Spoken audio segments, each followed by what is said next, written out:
नमस्कार। Good afternoon. हम लोग अभी स्टार्ट कर रहे हैं crash course, particularly for those students who had already prepared the basic foundation, और दूसरा वे बच्चे भी जिन्होंने कि अभी तक तैयारी नहीं शुरू की है, उन्हें भी हम लोग इस लूप में रखेंगे कि वो अपनी प्राइमरीली जो प्रिपरेशन है 24 जून का, वो 24 मई का वो कर पाएँ और अच्छे से एग्ज़ाम में अपियर हो पाएँ। तो इस सेशन में हम लोग शुरुआत कर रहे हैं हिस्ट्री से, और हम अभी बताएंगे आपको। तो मैंने बताया कि इस कोर्स की एक बहुत शानदार स्पेशलिटी है कि जो बच्चे फाउंडेशन कर चुके हैं उनके लिए एक शानदार रिवीजन का मौका है, और रिवीजन हम लोग काफ़ी पॉइंटेड करेंगे, एकदम फोकस्ड, जो एग्ज़ाम के हिसाब से जिसकी प्रोबेबिलिटी ज़्यादा होगी। और दूसरा, वैसे स्टूडेंट जिन्होंने फाउंडेशन नहीं किया है फिर भी एग्ज़ाम देना चाहते हैं 24 जून को, मई को, तो फिर आप उसको इस पूरे कोर्स से काफ़ी इंस्पायरेशन ले सकते हैं। तो बहुत सारे बच्चे अभी ज्वाइन कर चुके हैं हमें, और सभी बच्चों को this is a welcome to here in KGS, and I will guide you. Vicky Sagar बोलता है कि पहचाना गुरुजी आपका पहला student. Okay, fine, great to see you Vicky here. सभी बच्चे को गुड आफ्टरनून एंड नमस्कार to start with the crash course here today. This is the first session. देखो क्या है कि हिस्ट्री से करीब आप मान के चलिए 18 to 20 क्वेश्चंस रहेंगे out of 100। So 1/5 of the entire question content ये हिस्ट्री से आता है। तो 100 में से 18 से 20 क्वेश्चन आप हिस्ट्री में देख पाएंगे।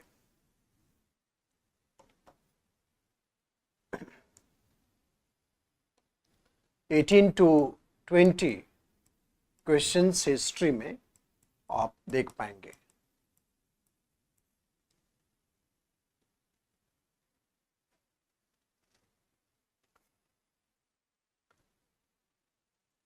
Thank you Neeraj Saini, thank you so much. काफ़ी अच्छा लगता है इस तरह के इंटरेक्शन से।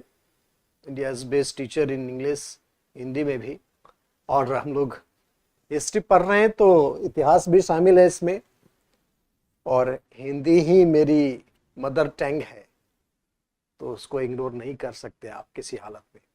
तो बड़े प्यार से, बड़े शौक से ये बाइलिंगुअल डिस्कशन करेंगे।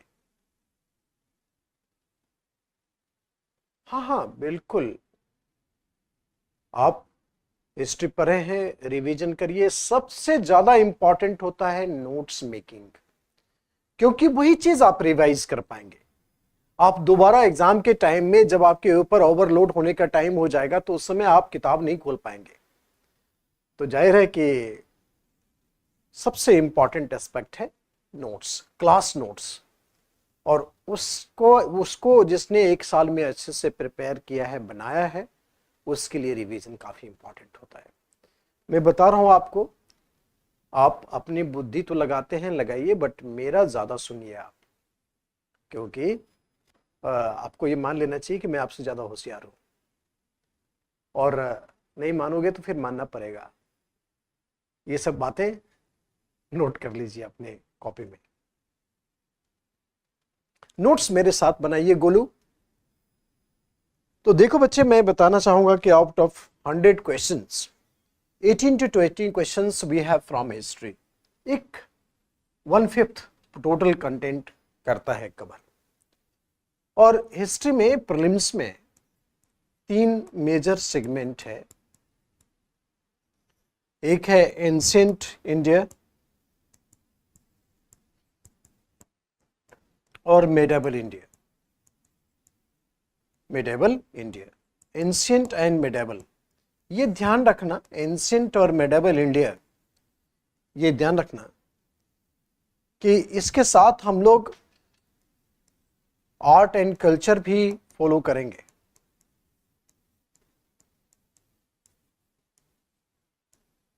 कला और संस्कृति को भी एंशिएंट और मेडिवल के साथ ही मिक्स करेंगे। और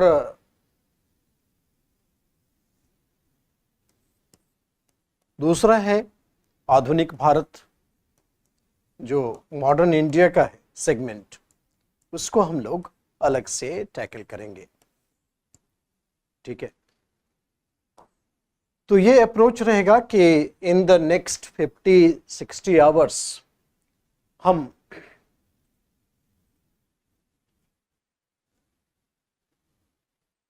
ठीक है। Aditi Patel, thank you so much, बहुत अच्छा अदिति। अभी हम लोग आगे और भी बेहतर काम करेंगे, ये लगातार अपना उसमें आपकी जो एक्सेलेंस है वो बढ़ता जाएगा। जितनी बार आप क्लास में बात करेंगे ना हमसे, आप देखिएगा कि आपकी जो परफेक्शन है इस सब्जेक्ट के ऊपर और बढ़ती जाएगी, और लगभग आप 100% एक्यूरेसी को मेंटेन कर लेंगे। इसलिए ज़्यादा टेंशन मत लीजिए, आप हमारे साथ जुड़े हैं तो मैं आपको पूरी तरह से उस काबिल बनाने की कोशिश करूंगा। कि देखो बच्चे, तो हम लोग शुरुआत करना चाहते हैं आधुनिक भारत से, और फिर बाद में हम आर्ट एंड कल्चर वाला सेगमेंट एंशिएंट मेडिवल कवर करेंगे।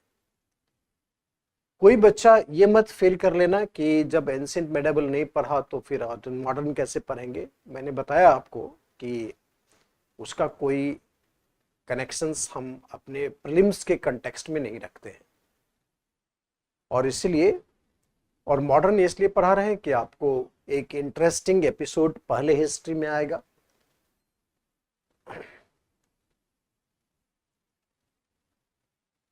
ठीक है ना खुशी? बच्चे सुनो, फाउंडेशन बैच में करीब हम लोग 150-160 घंटे कवर करते हैं, तो ये क्रैश कोर्स है, आपके लिए फायदेमंद होगा। आपने नहीं भी पढ़ा है ना तो भी फायदेमंद होगा। हाँ हो जाएगा, बिल्कुल आप एकदम आराम से बैठिए, खाली मेरा बात सुनते रहिएगा, तो आपके अंडरस्टैंडिंग के लेवल पर ये काम करेगा हमारा ये कोर्स जो है। तो सुनो बच्चे, बात करते हैं 18 to 20 क्वेश्चन हिस्ट्री में आते हैं, जिसमें प्राचीन भारत, मध्यकालीन भारत, आधुनिक भारत और कला संस्कृति सब चीज मिक्स्ड होता है। ठीक है, सो प्राचीन भारत, मध्यकालीन भारत और कला एंड संस्कृति के साथ साथ आधुनिक भारत है। तो let us start with the modern India. पहले हम लोग आधुनिक भारत का रिवीजन पहले करेंगे, और इसमें पॉइंटेड फैक्ट्स को हम लोग करीब 30 घंटे तक ले जाएंगे। तो आधुनिक भारत में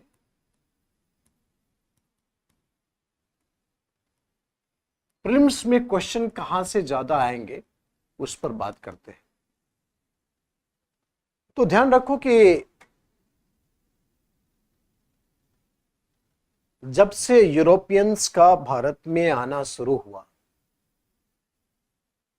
और भारत में मुगल एम्पायर इस्टेब्लिश हुआ भी नहीं था उस वक्त तक, जब पहला यूरोपीय कंपनी भारत में आया, पुर्तगीज। तो देखो बच्चे, ये जो पुर्तगाली है,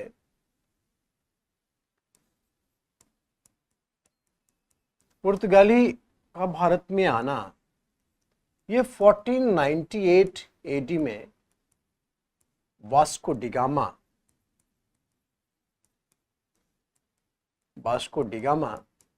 इंडिया आया था, पुर्तगाल से आया था ये। एंड वास्को डिगामा ये कालीकट आया, कालीकट। 1498 में तो मुगल एम्पायर बना भी नहीं था नॉर्दर्न इंडिया में, तभी पुर्तगाली वास्को डिगामा में आ गए थे। ओके, और ये पुर्तगाली कालीकट में आए थे। कालीकट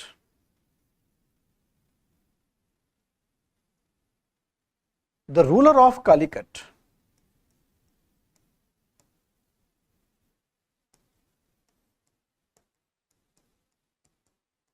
जमोरीन,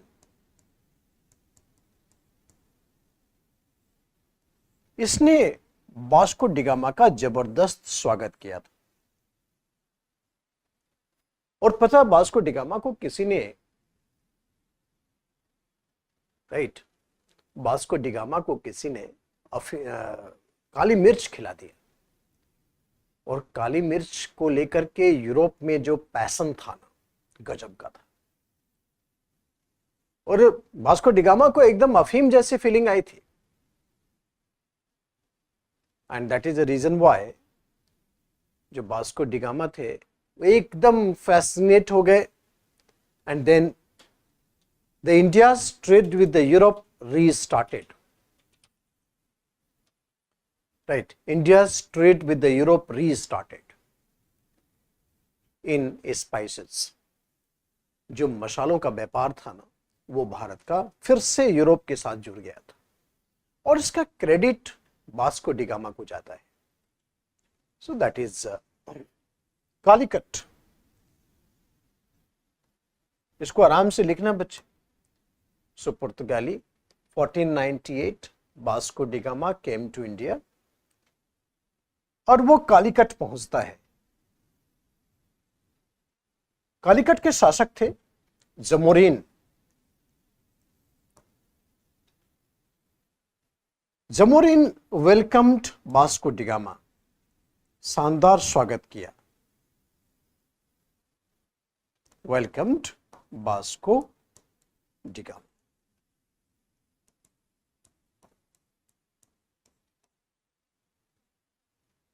और इस तरह से इंडिया में इसका ट्रेड स्टार्ट हुआ। Portuguese had established many settlements in the west coast. ये जो पश्चिमी तट है, Portuguese had established many settlements in the west coast. जो पश्चिमी तट है भारत का, वहां पर वेस्ट कोस्ट में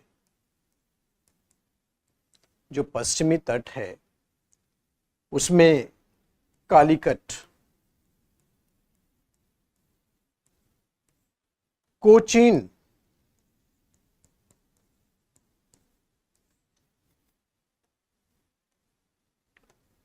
कोल्लम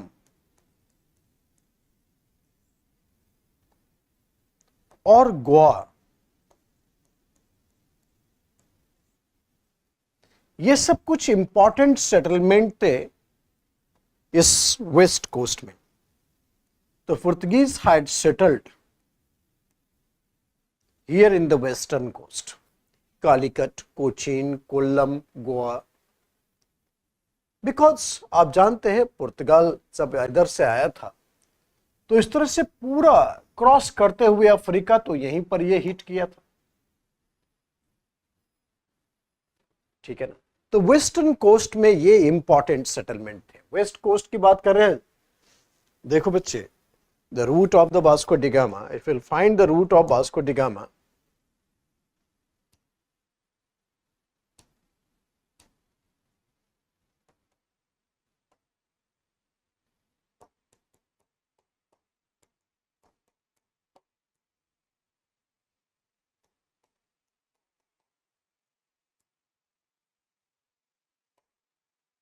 ये देखिए, इस आदमी के बारे में आप ये देखिए, रूट है वास्को डिगामा का।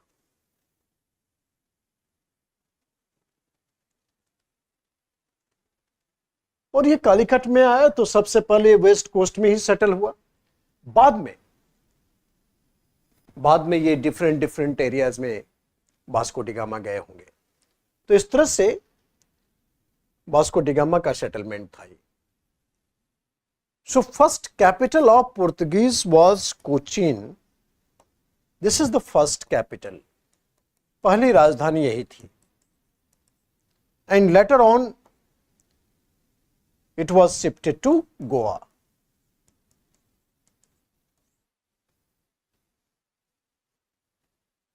So later on it was shifted to Goa. So Cochin and then Goa. आप जानते हैं गोवा को लेकर के पुर्तगीज का फैसिनेशन बहुत जबरदस्त था। दे वर मैड फॉर गोवा। और इस तरह से गोवा तो आप जानते हैं आजादी के बाद तक पुर्तगालियों के हाथ में ही था। 1961 में ऑपरेशन विजय चला करके, operation Vijay, Goa was shifted to India, Goa was transferred to India, right. So Goa remained with the Portuguese till 1961. 1961 तक पुर्तगालियों के कंट्रोल में गोवा था। ठीक है, 1961 पुर्तगालियों के कंट्रोल में गोवा था। ठीक है, फर्स्ट फैक्ट्री भी कोचीन में ही है। First factory is Cochin. So here we have the till 1961 Goa पुर्तगालियों के पास ही रहा था। And operation Vijay finally resulted इन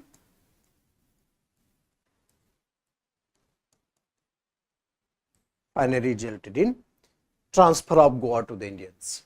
इस तरह से हिंदी वाले बच्चे, इंग्लिश वाले बच्चे टेंशन मत लेना। मैं देखो कितना सॉफ्ट लैंग्वेज इस्तेमाल कर रहा हूं, कितना स्लो जा रहा हूं अभी फिलहाल, और उसको आप कंटिन्यू करिए। So you can write as well. So West Coast. So Portuguese governor Francis de Almeida,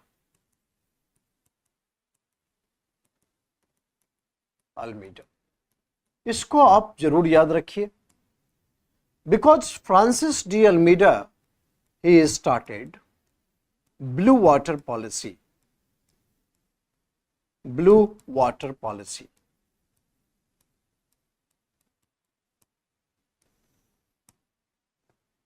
इसने पूरे अरबियन एंड इंडियन ओशियन के ऊपर कमांड किया। And he decided not to interfere in the affairs of Indian state, not to interfere in the affairs of Indian state. So Francis de Almeida है ये। 1505 से लेकर के 1510 तक इसका रूल रहा था। ईयर वगैरह आप उसमें मत फंसिए, 1509 में चला गया था। और फ्रांसिस डी अल्मीडा के बाद जो नेक्स्ट आया वो था Albuquerque.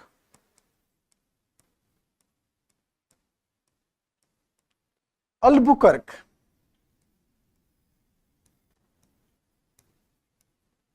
he was the real founder of Portuguese power in India. Bharat में पुर्तगाली साम्राज्य का वास्तविक संस्थापक था ये। Real founder of Portuguese power in India, Albuquerque. He abolished sati system from Goa. Sati was abolished from Goa. Goa से सती सिस्टम को एबॉलिश किया अल्बुकर्क ने। But he was involve in conversion. ईसाई धर्म में परिवर्तन को लेकर के काफी सेंसिटिव था। So he was involve in proselytising activities, conversion to Christianity. He was involve in conversion to Christianity. ठीक है, तो काफी बड़ा इसका कंट्रीब्यूशन है। अल्बुकर्क को रियल फाउंडर बोलते हैं।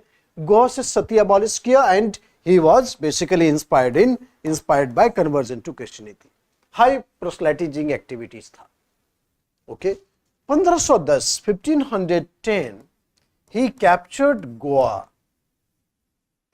1510 में इसने गोवा कैप्चर किया था from ruler of Bijapur. From ruler of Bijapur. 1510 he captured Goa from ruler of Bijapur. लिख रहे हो ना बच्चे? हिंदी वाले बच्चे भी लिख रहे हैं ना?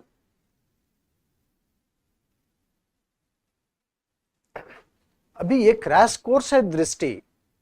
सो Drishti, you are into the crash course which is actually not for 3 years और more, but it's only for a very small duration.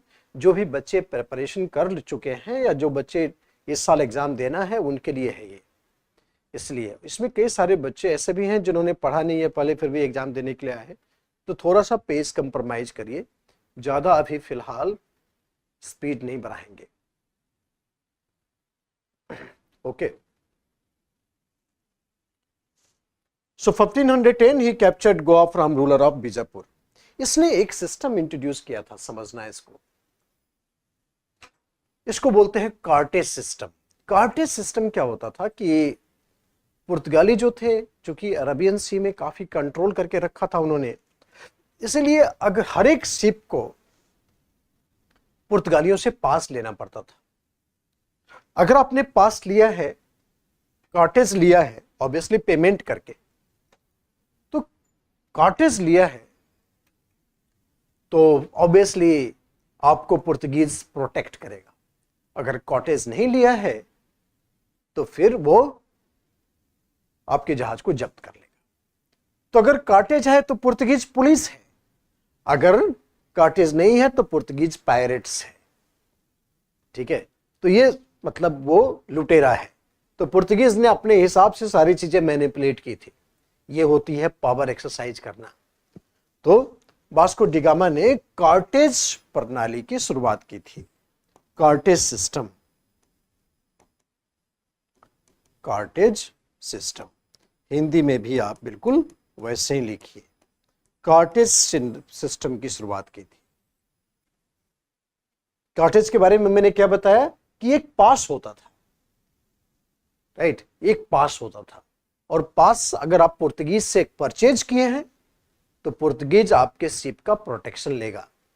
और अगर आपने कार्टेज प्रवेश किए, परचेज किए बगैर अरबियन सी में घूम रहे हैं तो पुर्तगीज आपके शिप को कन्फिस्केट कर लेगा। सो कार्टेज सिस्टम का मतलब था कि ये एक्सरसाइज करना कि अरबियन सी और इंडियन ओशियन में किसी का अगर दबदबा है तो वो है पुर्तगीज। ठीक है ना, तो आप जिसको समझिएगा कि किस तरह से कार्टेज सिस्टम को पुर्तगालियों ने इंट्रोड्यूस किया। और आप इंडियन पॉलिटिकल कंडीशन को तो छोड़ दीजिए,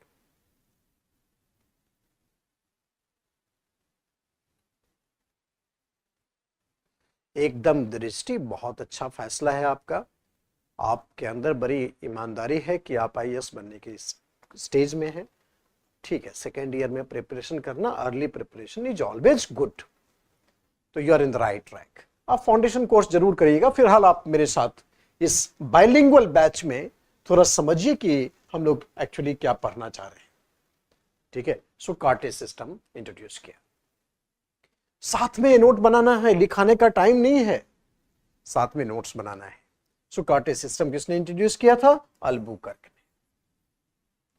Albuquerque had concluded treaty with Vijayanagar ruler Krishnadeva Raya. Albuquerque की बड़ी उपलब्धि थी। विजयनगर साम्राज्य उस समय भारत का सबसे शक्तिशाली राजा वहां पर था, विजयनगर के साम्राज्य में, और वो था Krishnadeva Raya. Krishnadeva Raya, he was the ruler of Vijayanagara empire. ये देखो बच्चे, ध्यान से देखना, ध्यान से देखो। ये देखो, मैंने भारत का मैप बनाया है। कोई बच्चा कुछ नहीं बोलेगा, एकदम साइलेंट रहेगा। ये मैंने क्या बनाया है? भारत का मैप बनाया है। कोई अगर बोला तो फिर देख लेना।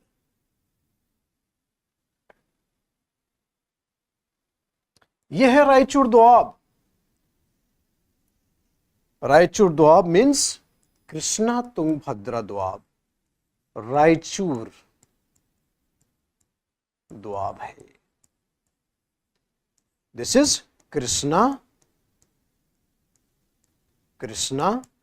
एंड तुंगभद्रा के बीच का जो दोआब है, this is called Raichur Doab. और यही दो स्टेट को बांटती थी। ये है विजयनगर स्टेट, ये है विजयनगर स्टेट, और ये है बहमनी स्टेट। और ये दोनों स्टेट को बांटती थी क्या? Raichur Doab.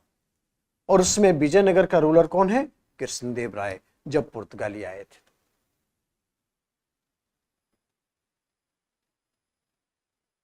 Thank you so much दीक्षा। और तुम तो फाउंडेशन बैच में थी दीक्षा। विक्की सागर, आप भी फाउंडेशन बैच में थे। मैं जानता हूं आप लोग को, आप एकदम मेरा स्टूडेंट है, एक बार मेरी नजर में आ गया, जब तक वो पास नहीं कर जाता है या पास करे, एक अच्छा आदमी बने, तब तक वो हमारी नजर में है। ठीक है बच्चे, किसी स्टूडेंट्स को कोई दिक्कत तो नहीं हो रही है लैंग्वेज को लेकर के? मैंने बहुत बैलेंस किया है, हिंदी और इंग्लिश बाइलिंगुअल है, हिंदी में बोल रहा हूं और इंग्लिश में कई सारे वर्जन्स लिख रहा हूं, और आप लोग इतने इंटेलिजेंट हैं कि आप उसको कर पाएंगे। अगर जो हिंदी मीडियम का है वो आसानी से ट्रांसलेट कर लेगा, ठीक है, और जो इंग्लिश का है वो आसानी से भी अपना राइटिंग इंग्लिश में लिख लेगा। I don't have any trouble as far as my acknowledgement is concerned for you people. Thank you Golu, thank you Sony, Sandhya, it's great. Raghav Singh कोई दिक्कत नहीं है, आशीष okay okay. So Krishna Tungabhadra, so Albuquerque concluded treaty with Krishnadev Rai in the Vijayanagar Empire.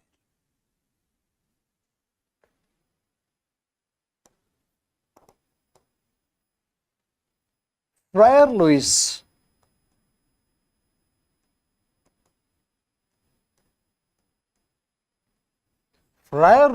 he came to India as an ambassador.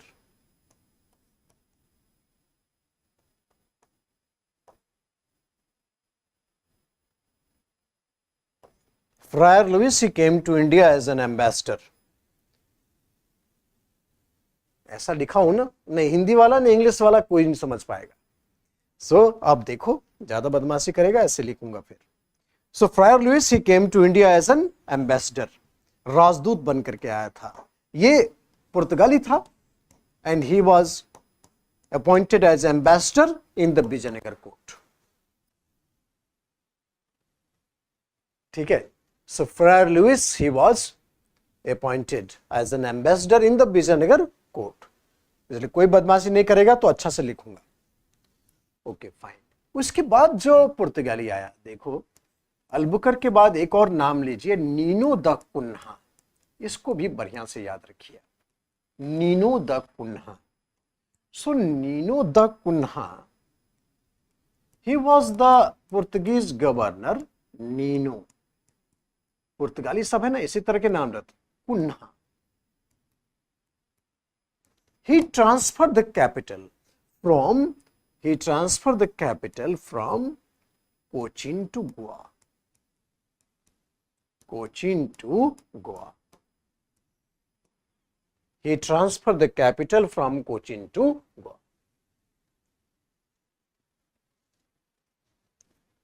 He transferred the capital from Cochin to Goa.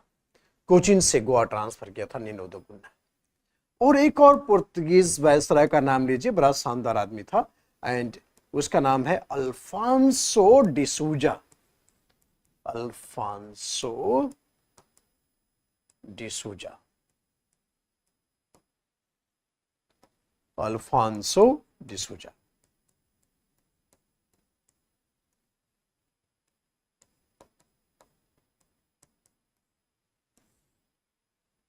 Alphonso de Souza, इसका period है बच्चे 1540 to 45। और शानदार बात क्या बना रहा हूं कि इसके पीरियड में एक शानदार मिशनरी आया था जो बहुत ही हाई वैल्यू रखता था क्रिश्चियन वर्ल्ड में, और उस संत का नाम था Francis Xavier. So Francis Xavier, a Christian missionary, ईसाई मिशनरी, भारत आया था। Francis Xavier.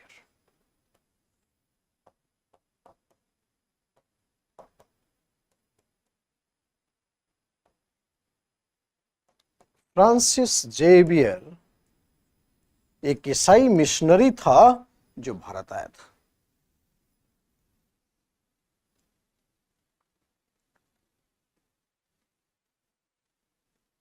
Francis Xavier Bharat आया था, ईसाई मिशनरी।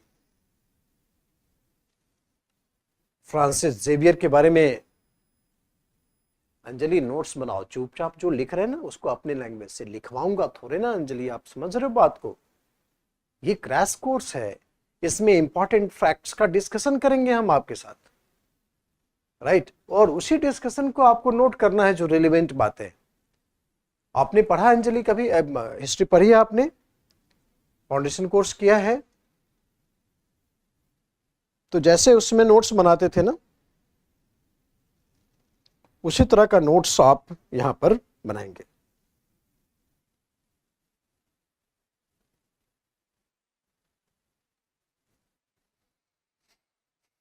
जैसे मैंने बोला आपको उसी तरह से नोट्स बनाइए। 100 डेज का प्रोग्राम है ये, और आज से ही बैच स्टार्ट हुआ है। बाइलिंगुअल बैच है, आपको बता रहे हैं, तो इसलिए थोड़ा सेफ मोड में हम लोग काम करेंगे, और इनफैक्ट वही कर रहे हैं।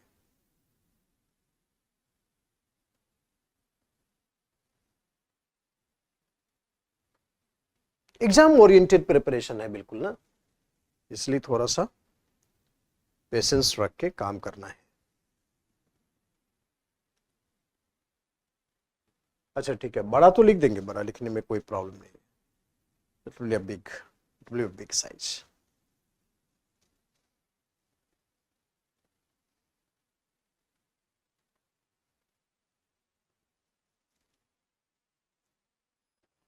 So Francis Xavier Christian missionary, ईसाई मिशनरी भारत आया था।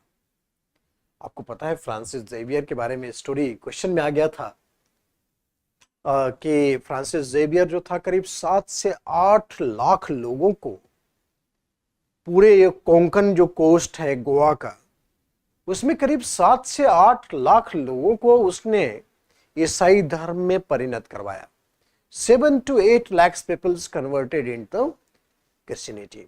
ये आप समझ पा रहे हैं। और वो चाइना चले गए।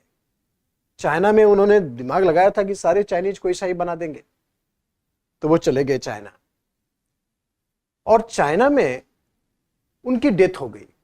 बट उन्होंने अपने लोगों को बोला था यहां पर गोवा में कि अगर मैं चाइना में मर जाऊं तो मुझे गोवा में ही दफनाना। गोवा से प्यार उनका जबरदस्त था। उनका जो प्यार था गोवा से, वो बहुत जबरदस्त प्यार था, और मर गए चाइना में।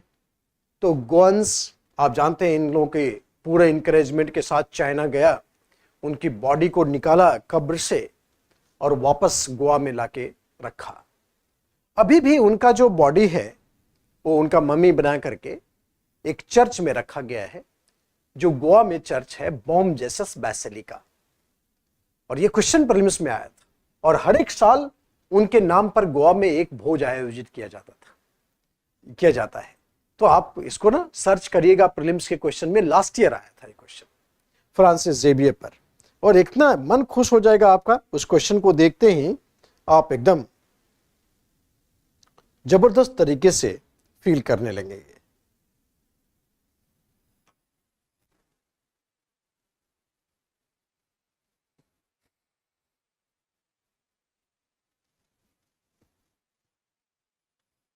तो फ्रांसिस जेवियर, अल्फांसो डिसूजा, ये सब आप याद रखिएगा। सो फ्रांसिस जेवियर का जो बॉडी है, हिज बॉडी, उनका जो शरीर है, ये गोवा में एक चर्च में रखा हुआ है। His body is placed in a church in Goa, जिसको बोलते हैं बॉम जेसस बेसिलिका।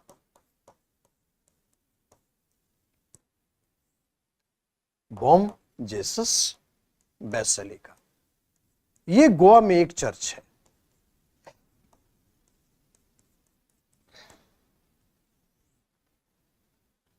ईसाई मिशनरी का एक चर्च, बॉम जेसस बेसिलिका। इनका शरीर रखा हुआ है एक चर्च में,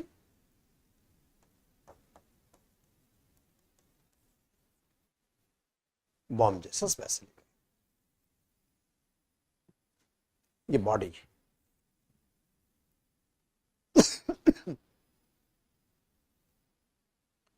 तो अल्फांसो डिसूजा के टाइम ये फ्रांसिस जेवियर आया था, और मैंने बताया कि हर एक साल वहां पर एक फिस्ट ऑर्गेनाइज होता है, भोज ऑर्गेनाइज किया जाता है, उस चर्च के द्वारा। तो देखा है आपने राघव, सितारा, माइकी, देखा आपने उस चर्च के डिस्कशन को।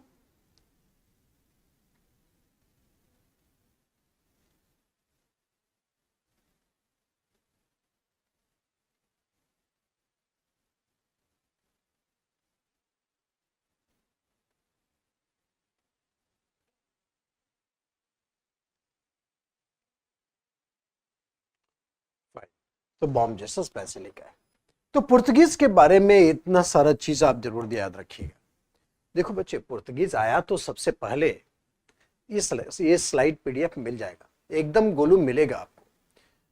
तो पुर्तगीज तो आया था इतना पहले, मगर उसके करीब 110 साल के बाद डच और इंग्लिश की एंट्री हुई, ठीक है ना, 110 years लेटर। सो इसके बाद Dutch east India company India में है।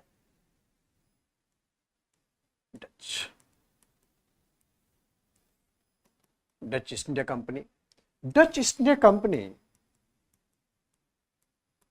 ईस्ट इंडिया कंपनी, इसी को यूनाइटेड ईस्ट इंडिया कंपनी भी बोलते हैं। United east India company, Dutch east India company और यूनाइटेड ईस्ट इंडिया कंपनी, ये 1602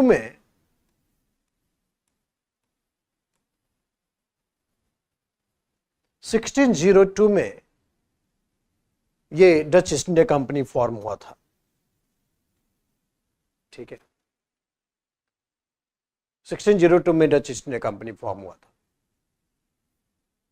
और इंडिया आ गई, जिसको यूनाइटेड ईस्ट इंडिया कंपनी भी बोलते हैं। और डच का सबसे बड़ा कंट्रीब्यूशन क्या है कि इंडियन कॉटन टेक्सटाइल का जो मार्केट है वो यूरोप में दोबारा इन्वेंट किया है इसने, right. So Dutch reinvented the market for the Indian cotton textile in Europe. जो भारतीय सूती वस्त्र है, जो कॉटन टेक्सटाइल है, भारतीय सूती वस्त्र, वो दोबारा यूरोपीय बाजार में आप दिखाई पड़ेगा, आपको यूरोपीय मार्केट में दिखाई पड़ेगा आपको। और इसका क्रेडिट किसको जाता है? डच को। सो डच ने भारत से जो सूती वस्त्र है उसको दोबारा निर्यात करना प्रारंभ कर दिया। इसके पहले थोड़ी प्रॉब्लम आई थी डच के साथ, सो दोबारा इसको इस्तेमाल करना प्रारंभ कर दिया गया। आशीष, आप गोवा से हैं और मल्टीपल टाइम्स गए हैं, वाह, आपने बॉम जेसस बेसिलिका में जाके चर्च देखा होगा, इट्स अ गुड आइडिया। तो आप जानते हैं ना, वहां पर भोज ऑर्गेनाइज होता है साल में एक बार।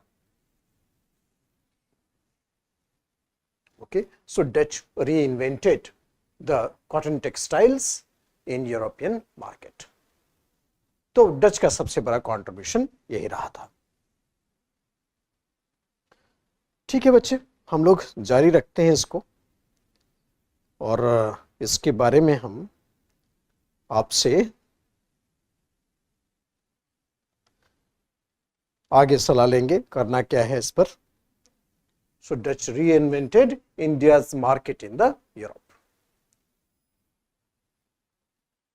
उसके बाद देखो बच्चे, इंग्लिश आया। करीब 6 साल के बाद इंग्लिश ईस्ट इंडिया कंपनी की इंडिया में आगमन हुआ। English East India company established in 1600 AD.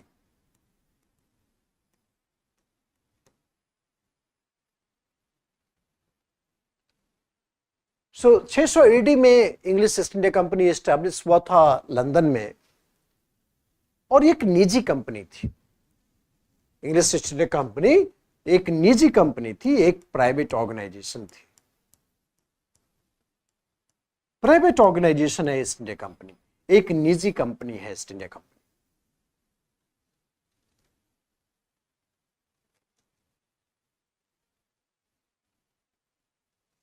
एक निजी कंपनी है ईस्ट इंडिया कंपनी। इसमें बहुत सारे पूंजीपति इंग्लैंड के शामिल थे, पॉलिटिशियन भी शामिल थे। तो एक प्राइवेट ऑर्गेनाइजेशन है, एक निजी कंपनी है। कंपनी को चार्टर दिया गया था। चार्टर का मतलब होता है शाही आदेश। चार्टर, चार्टर मतलब शाही आदेश। Charter was granted to company on 31st December 1600। 1600 AD, 31 दिसंबर को यह चार्टर कंपनी को शाही आदेश प्रदान किया गया। और यह आदेश जो है उस समय क्वीन एलिजाबेथ, जो महारानी एलिजाबेथ है, महारानी एलिजाबेथ, उनका सबसे ज्यादा पैसा भी लगा था कंपनी में। सो queen Elizabeth, she was the largest investor of east India company. Elizabeth, she was the largest investor of East India Company।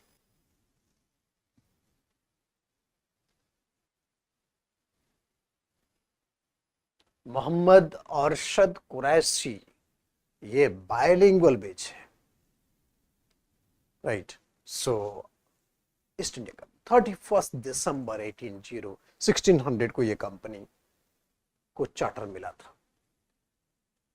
देखो, इस चार्टर में क्लियरली बोला गया कि East India company is the only company of England having trading right with the east. ठीक है, पूर्व से व्यापार करने के लिए ईस्ट इंडिया कंपनी एकमात्र कंपनी है। So East India company is the only company of England having trading right with the east and India. भारत से कोई भी व्यापार करेगा तो एकमात्र ईस्ट इंडिया कंपनी करेगी। और ये इनिशियली चार्टर दिया गया था for, initially this charter was granted for the 15 years, but it was indefinite, it was extended indefinitely in 1609। तो कहने का मतलब ये था कि इस कंपनी के चार्टर में क्लियरली लिखा हुआ था कि East India company is the only company of England having trading right with the east. पूर्व के साथ व्यापार करने वाली लंदन की एकमात्र कंपनी होगी। भारत के साथ भी व्यापार, ईस्ट मतलब इंडिया एंड द ईस्ट। समझ में आया? मोहम्मद अरशद,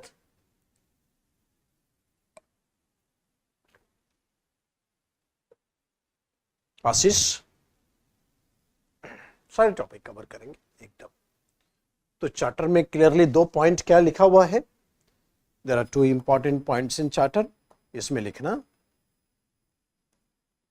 कि ईस्ट इंडिया कंपनी भारत की एकमात्र कंपनी होगी जो ईस्ट इंडिया कंपनी इंग्लैंड की एकमात्र कंपनी होगी जो भारत और पूर्व के साथ।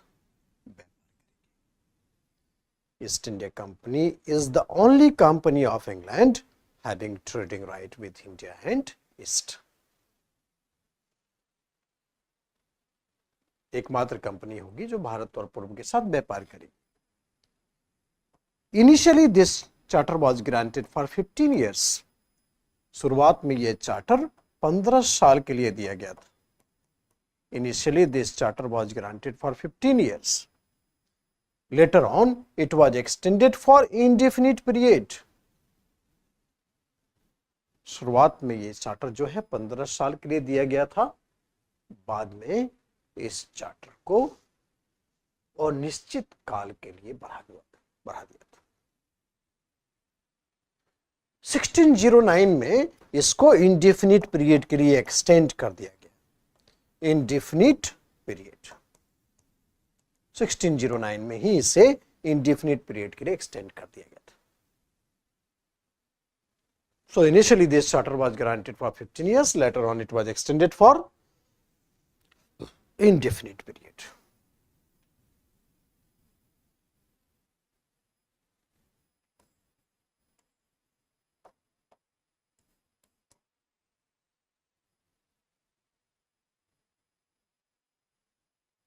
पूर्व के साथ व्यापार किया जाएगा।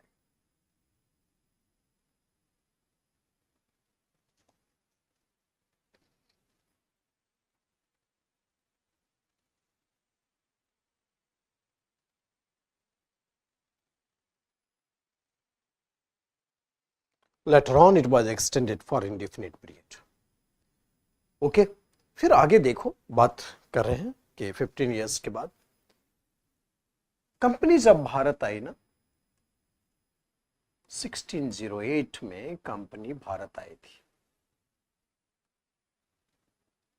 सो East India company came to India in 1608। 1608 में कंपनी भारत आई थी। 1608 में कंपनी भारत आई थी और कंपनी ने सूरत में अपनी पहली फैक्ट्री बनाया था। First factory was established in Surat.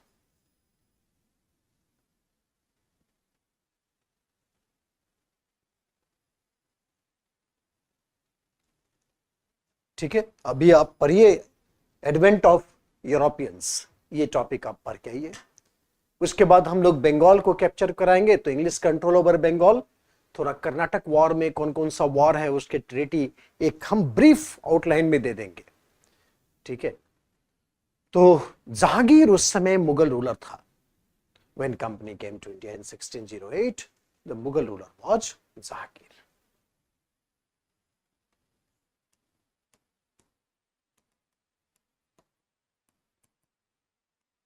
Jahangir was the Mughal ruler.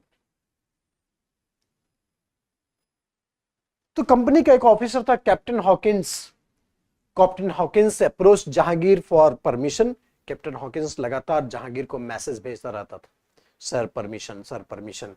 Jahangir बिल्कुल नहीं ध्यान देता था। जहांगीर के जितने दरबारी थे ये लोग बोलते थे कि अगर आप इंग्लिश के साथ जाएंगे ना तो हमारा जो पुर्तगीज पार्टनर है वो नाराज हो जाएगा। पुर्तगालियों ने कई सारे जहांगीर के मंत्री को चॉकलेट टॉफी देके खुश रखा था, तो इसलिए जो पुर्तगाली थे वो बिल्कुल भी तैयार नहीं थे जहांगीर के साथ जाने के लिए। जहांगीर किसी हालत में अंग्रेजों को कंसेशन देने के लिए तैयार नहीं था। इसलिए कैप्टन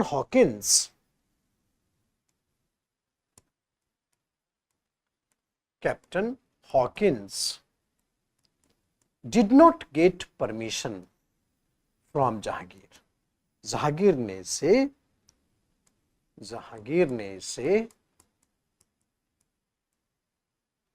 अनुमति प्रदान नहीं की। जहांगीर ने उसे अनुमति प्रदान नहीं की। Did not get permission.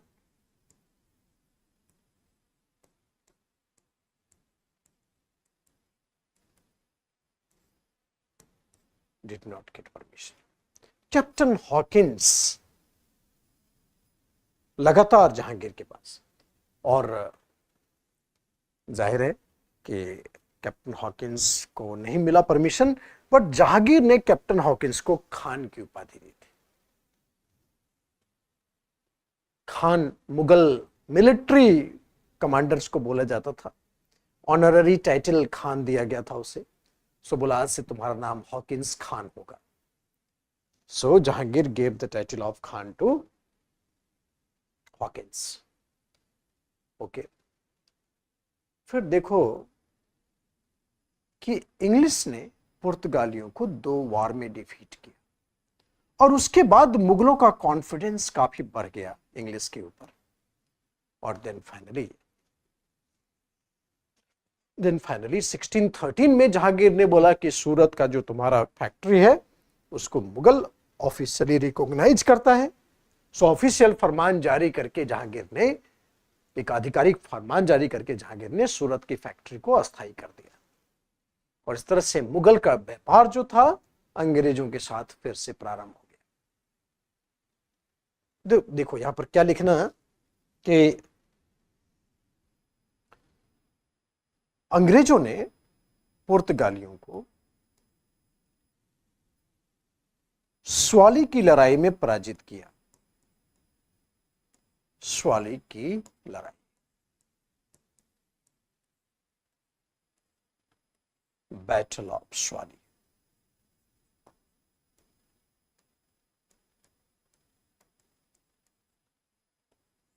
Swally की लड़ाई में पराजित किया। Battle of Swally 1612।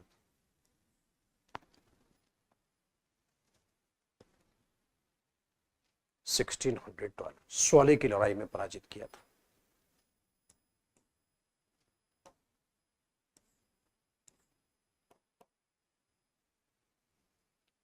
$1612।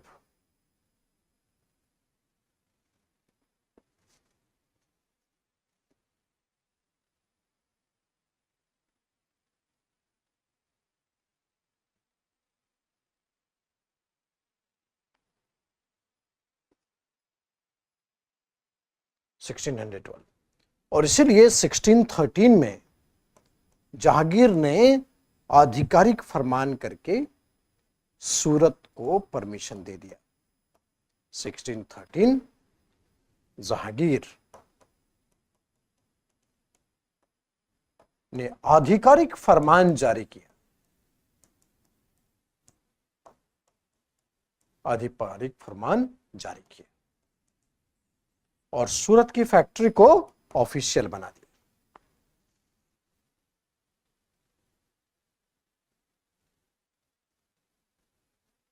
सूरत की फैक्ट्री को ऑफिशियल बना दी।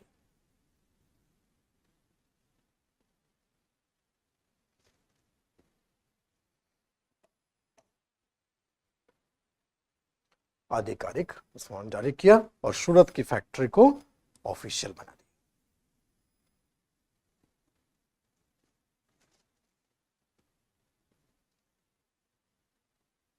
स्वाली की लड़ाई में 1612। इस हार के बाद स्वाली की लड़ाई किसके किसके बीच में हुई? अंग्रेज और पुर्तगालियों के बीच में। अंग्रेज और पुर्तगालियों के बीच में। यहां से क्वेश्चन आते हैं, इसलिए थोड़ा आप सतर्क रहिएगा। और इस लड़ाई में अंग्रेज ने पुर्तगालियों को डिफीट कर दिया।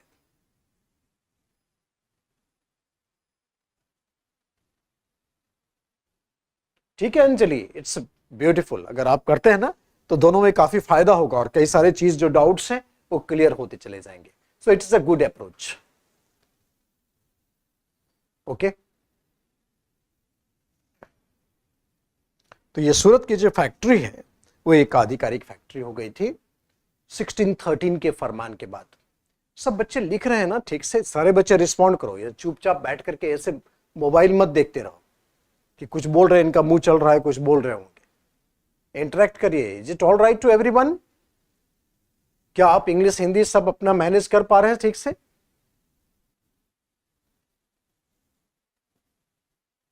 ग्रेट। अब हुई ये बात ऐसे तो शांति से बैठ जाते हो जैसे संसद में बैठे हैं बिल्कुल।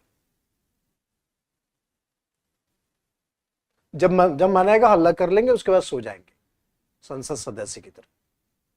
अब सबका नाम सामने आया। अब मुझे पता चला कि हमारे क्लास में शानदार शानदार स्टूडेंट बैठे।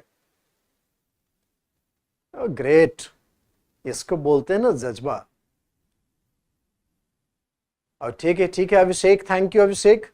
लैंग्वेज भी अच्छे से समझ में आ रहा है। राघव, आशीष, राइट।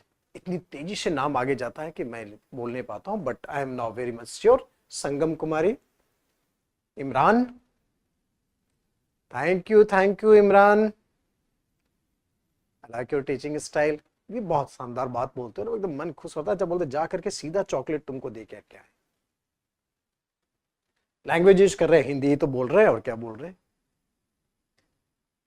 ऋतु, विस्तार मत खोजिए, यहां पॉइंट देखिए खाली, विस्तार मत खोजो बच्चे। क्रैश कोर्स में कैसे विस्तार करेंगे?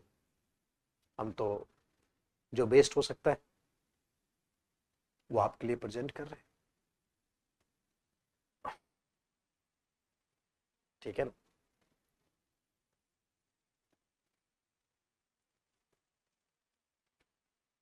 देख लो नए नए बच्चे क्या क्या बात बोलते हैं।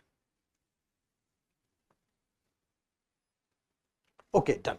सो 1613 जहांगीर ने आधिकारिक फरमान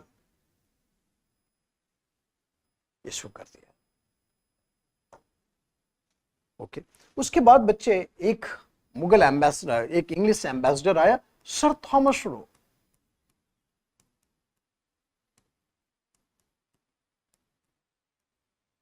sir Thomas Roe, he was the British ambassador. Sir Thomas Roe, he was a British ambassador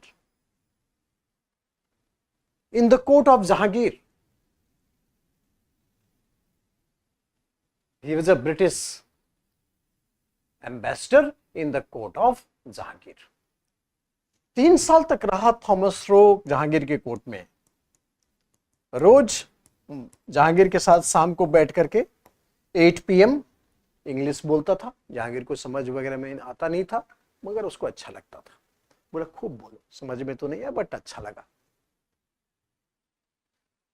तो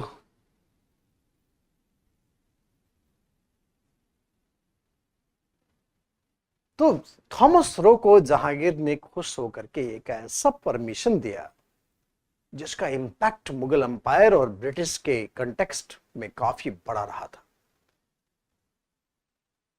थॉमस रो को बोला कि English can establish factory in entire Mughal territory, right? English can establish in entire Mughal territory. जितने मुगल क्षेत्र हैं उस पर अंग्रेज फैक्ट्री बना सकते हैं। अब ये बात का मतलब समझो कि जैसे जैसे मुगल एक्सपेंड करता रहेगा वैसे वैसे इस राइट के अंदर अंग्रेजों का भी फैक्ट्री बनाने का राइट बढ़ता जाएगा। बड़े इंटेलिजेंट होते हैं गोरे लोग। गोरे मतलब अंग्रेज के बारे में बोल रहे हैं। अगर तुम लोग गोरा हो तो अपने आप को काबिल मत समझने लगना, ठीक है ना? तो मैंने जब बोला कि गोरे लोग बड़े स्मार्ट होते हैं तो तुम लोग अपने आप को, अच्छा हम तो गोरा हैं, आईना में देख के आए हैं, ये सब मत दिमाग में रखना। तो अंग्रेजों ने ये जो राइट लिया था जहांगीर से कि English can establish factory in entire Mughal territory, Aurangzeb के समय में तो पूरा मुगल अंपायर पैन इंडिया हो गया, तो अंग्रेजों को भी लगातार फैक्ट्री एक्सपेंड करने का मौका मिल गया। ठीक है, समझ सकता हूं, ठीक है ना? काला लोग देख करके, जैसे हम लोगों का यूनियन अलग होना चाहिए, यहां पर भी ब्लैक वर्सेस व्हाइट का किस्सा है, ठीक है? तो सर थॉमस रो को फरमान मिला और आफ्टर दिस फरमान अंग्रेज पूरे भारत में फैक्ट्री, पूरे मुगल क्षेत्र में फैक्ट्री लगाने के लिए लगाने का अधिकार मिल गया। सो जहांगीर ने फरमान जारी किया,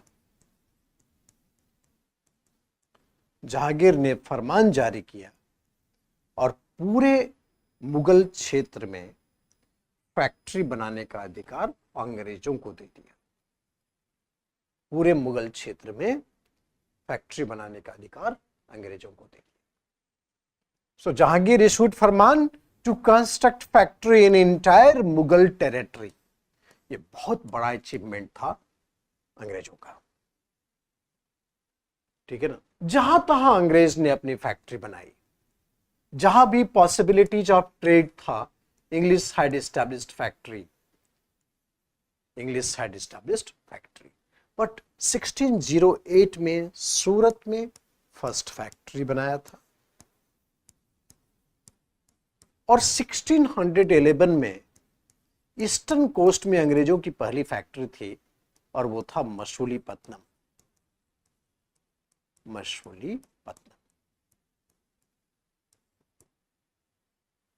ये सेकेंड फैक्ट्री है 1611 में और 1608 में। ईस्टर्न कोस्ट में पहला है ये मछलीपट्टनम। Thank you Priyanka.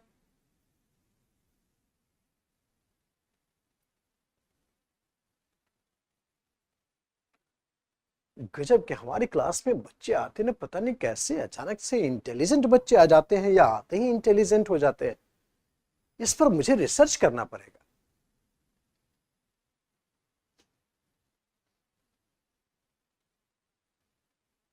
ठीक है, आते ही इंटेलिजेंट हो जाते हैं, इंटेलिजेंट बच्चे ही आते हैं। इस पर तो बात करनी पड़ेगी भाई, सीरियस मैटर है ये तो। सो 1611 में और इधर जहांगीर के फरमान के बाद तो पूरे इंडिया में, खासकर बंगाल में अंग्रेजों का ज्यादा फोकस था। बंगाल में अंग्रेजों का ज्यादा कंसंट्रेशन था। अंग्रेज आए थे, ठीक है ना, अंग्रेज आए थे, बट देखो अपना जो वेस्ट बंगाल है यहां पर तो अंग्रेजी छाप दिखती है, मगर आप समझिए ये जो बांग्लादेश है लगता है पूरा पाषाण काल में रहता था, अभी भी रहता है, जबकि अंग्रेज अच्छे से सेटल थे वहां पर, ठीक है ना, अंग्रेज अच्छे से सेटल थे वहां पर, मगर देखिए हालत क्या है। ये लोग एकदम मुंह में पान लेकर के पाकिस्तान बना लिया, पाकिस्तान में भी नहीं रहा, बांग्लादेश बनाया, वहां भी नहीं रहा, घूम के इधर आ जा रहा है।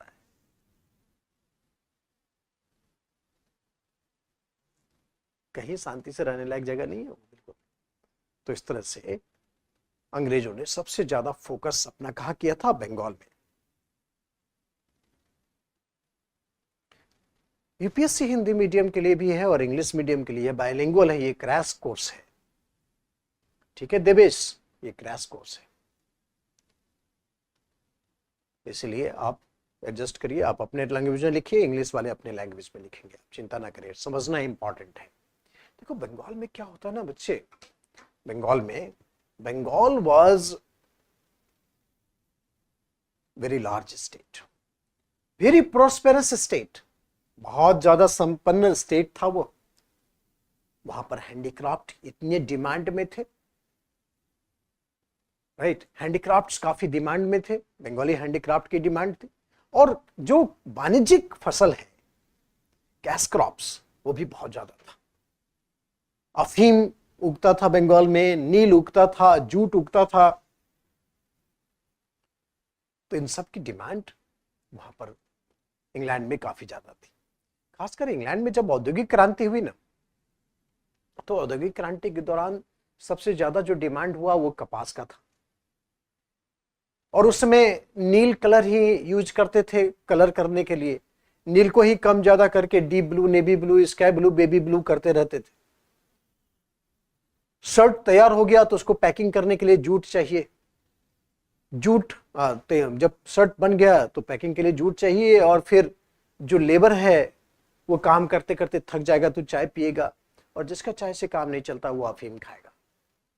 तो जितने कॉमर्शियल क्रॉप थे बंगाल में, उसकी डिमांड बहुत ज्यादा थी, and that is the reason why that Bengal had got maximum attention and Bengal was a very prosperous state.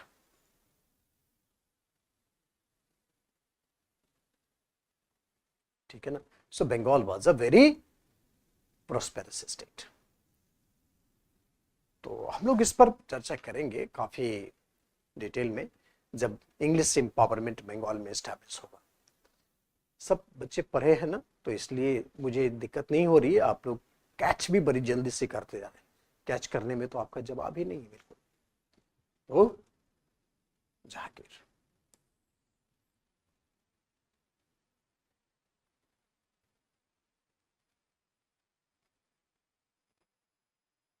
So Bengal was a very large state. देखो बच्चे,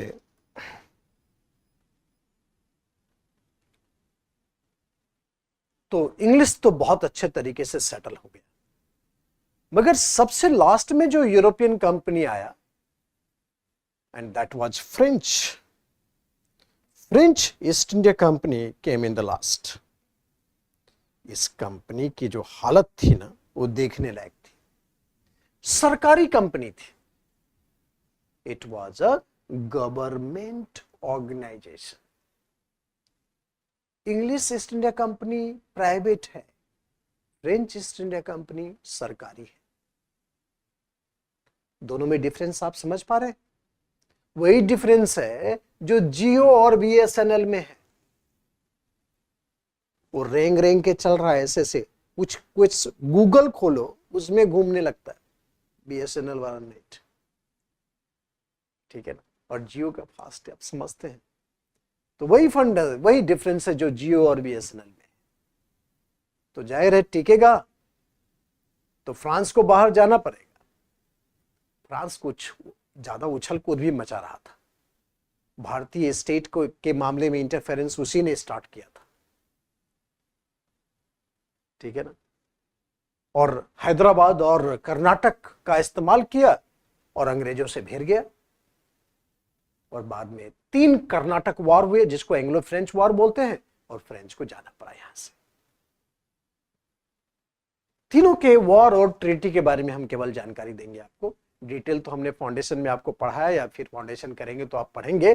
फिलहाल क्रैश कोर्स में इतनी जानकारी हम आपको प्रोवाइड करेंगे। तो फ्रेंच ईस्ट इंडिया कंपनी एक शानदार कंपनी थी,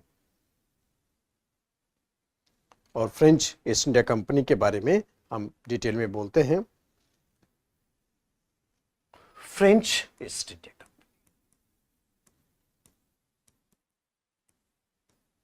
इसको ना बाहर निकालना पड़ेगा। पहले फ्रांस को बाहर निकाल देंगे, ठीक है, फ्रांस को बाहर निकाल देंगे, खाली अंग्रेज बचेगा। उसके बाद अंग्रेजों के साथ हमारा रिश्ता तो 300 साल तक चलना है, ठीक है। हम लोग एकदम अंग्रेजों के साथ घुल मिल गए। कोई अंग्रेज जाता था ना बगल से, एकदम आंखें फाड़ फाड़ के देखने लगते थे। कुछ बोल दिया, जी सर थैंक यू सर। गजब की गुलामी थी हम लोगों की। अरे 40 करोड़ पॉपुलेशन वाला देश, 1 लाख अंग्रेजों के गुलाम थे भारत। गजब के रेस हो हम लोग, ठीक है ना, गजब के रेस। आप सुनेंगे तो हैरान रह जाएंगे। हम लोग की आदत रही शुरू से। वो तो अभी फिलहाल कुछ हम लोगों की ताकत बढ़ी है, वरना जो थे आप वो थे।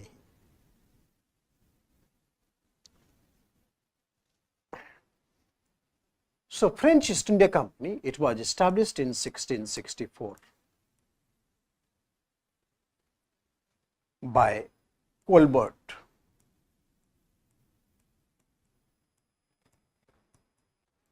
He was फाइनेंस मिनिस्टर, वित्त मंत्री था फ्रांस का Colbert, finance minister of France.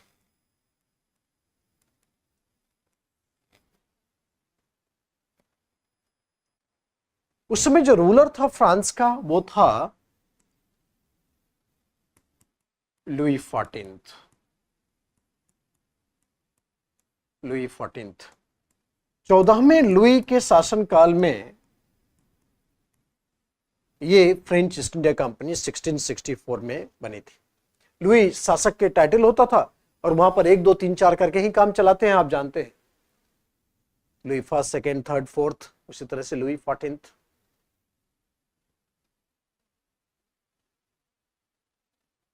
चौदहवें लुई के शासनकाल। It was a government organisation, सरकारी कंपनी है ये, सरकारी कंपनी है, सरकार का पैसा लगा है। बीएसएनएल है ये, रेंग रेंग के चलेगा, ठीक है ना। बीएसएनएल है, क्या करेगा ये, रेंग रेंग के चलेगा। फिर भी फ्रांसीसियों ने बड़ी जबरदस्त चैलेंज किया था। First factory was established, first factory जो था फ्रांसीसियों का सूरत में एस्टैब्लिश हुआ 1668 में। 1668 में सूरत में पहली फैक्ट्री एस्टैब्लिश हुई, और एस्टैब्लिश किया था फ्रांसिस कैरोन ने। फ्रांसिस कैरोन ने एस्टैब्लिश किया था।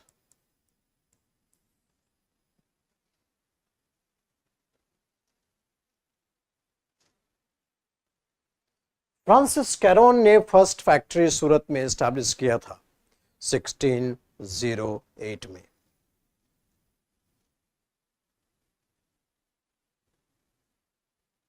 फ्रांसिस कैरोन ने 1608 में यह फैक्ट्री एस्टैब्लिश किया था।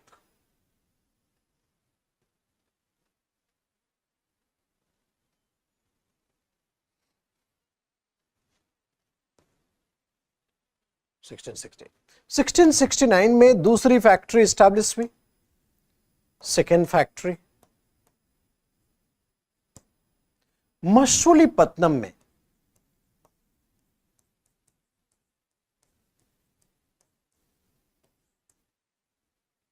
मछलीपट्टनम में देख लो ना, जैसा इंग्लिश के पैटर्न पर है बिल्कुल। इंग्लिश ने सूरत में, सेकेंड मछलीपट्टनम, ये भी फर्स्ट सूरत, सेकेंड मछलीपट्टनम। मगर 1674 में इसने पांडिचेरी को अपने कंट्रोल में लिया और ये फ्रांसीसियों का कैपिटल बन गया। पांडिचेरी भी को लेकर के फ्रेंच बड़े पॉजिटिव थे। 1954 में भारत सरकार ने पांडिचेरी को फ्रांसीसियों से लिया था। आपको बताया ना, पुर्तगाली गोवा, पांडिचेरी फ्रांसीसी। ठीक है, फिर से एक बार लगता है बातचीत करनी पड़ेगी। तुम लोग सोए हुए हो? सौरभ, सोनी, सितारा, महेश, राघव, फटाफट सारे बच्चे हमसे कनेक्टेड है ना?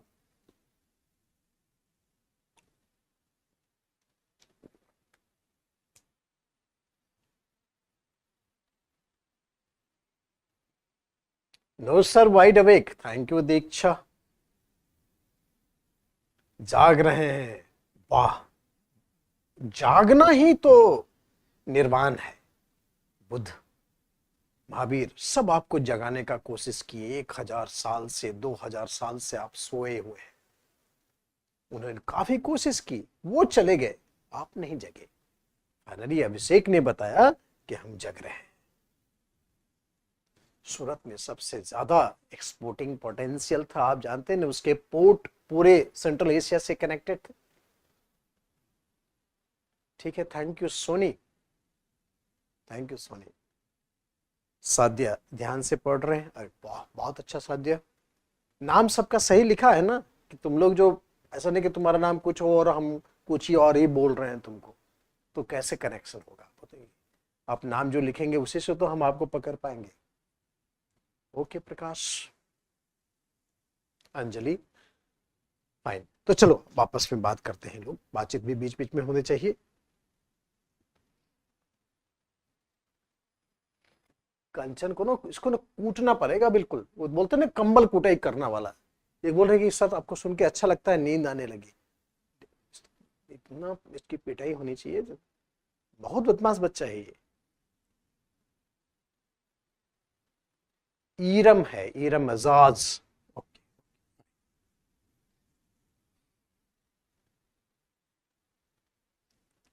सबाना बानो बोलता है कि सर कुछ बन के देश की जनता को जगाएंगे। पहले सबाना को जगाओ, सब मिलके। सबाना जग जाओ। तो 1669 में second factory at Machilipatnam and 1674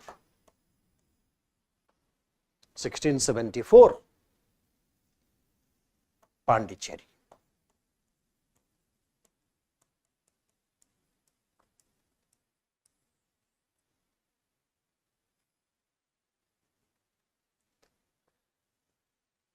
right, so Pondicherry.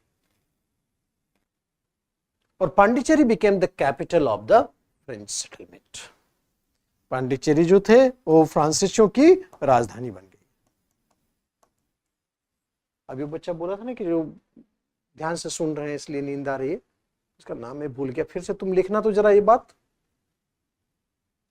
Vinod भी लिखा, देखना विनोद एकदम जग गया है बिल्कुल।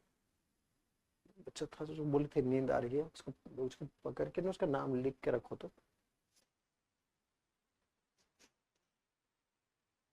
हाँ, कंचन, कंचन बोली थी, ठीक है, कंचन गौर बोली थी।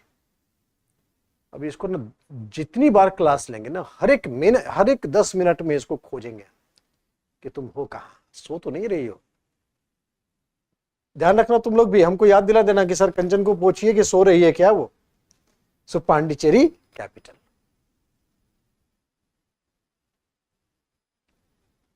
ठीक है, सारे बच्चे एकदम ध्यान रखना है इस बात को कि सर कंचन जरूर सो रही होगी, पता करिए। तो 1668 16 इस तरह से पांडिचेरी का। फिर देखो बच्चे क्या है कि मैंने बताया आपको कि Anglo French conflict Anglo French conflict, it had started very soon. ये अंग्रेज और फ्रांसीसी लगातार यूरोप में लड़ते रहते, इन्होंने सैकड़ों साल लड़ाई की है। कुछ कुछ युद्ध तो ऐसा था जो 100 साल तक चला है। आप जैसा समझते ना ये लोग बहुत होशियार हैं, वैसा होशियार नहीं था, सुपर क्लास का बेवकूफ था। बात बात में लड़ जाते, गाय खोल लिया, भैंस खोल लिया, ये लोग मध्यकाल तक करते आए हैं। इसीलिए English and France they keep on fighting for 100 years। But 18th century में 18th सेंचुरी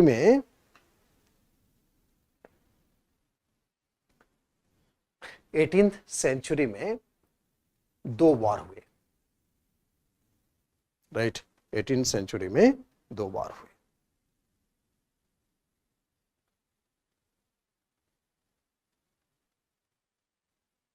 एटीन सेंचुरी में 2 वार हुए। एक सेकंड रखना बच्चे।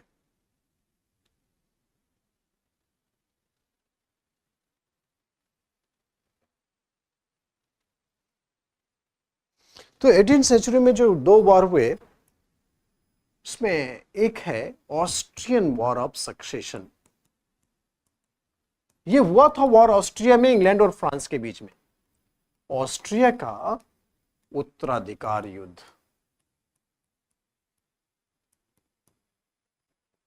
1740 to 48 उत्तराधिकार युद्ध, ऑस्ट्रिया का उत्तराधिकार युद्ध।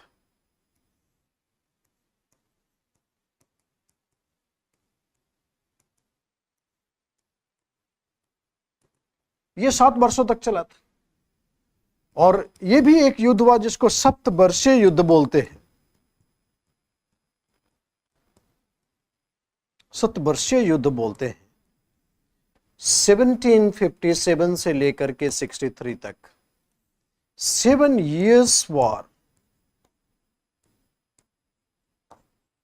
7 years वॉर, सप्तवर्षीय युद्ध बोलते हैं।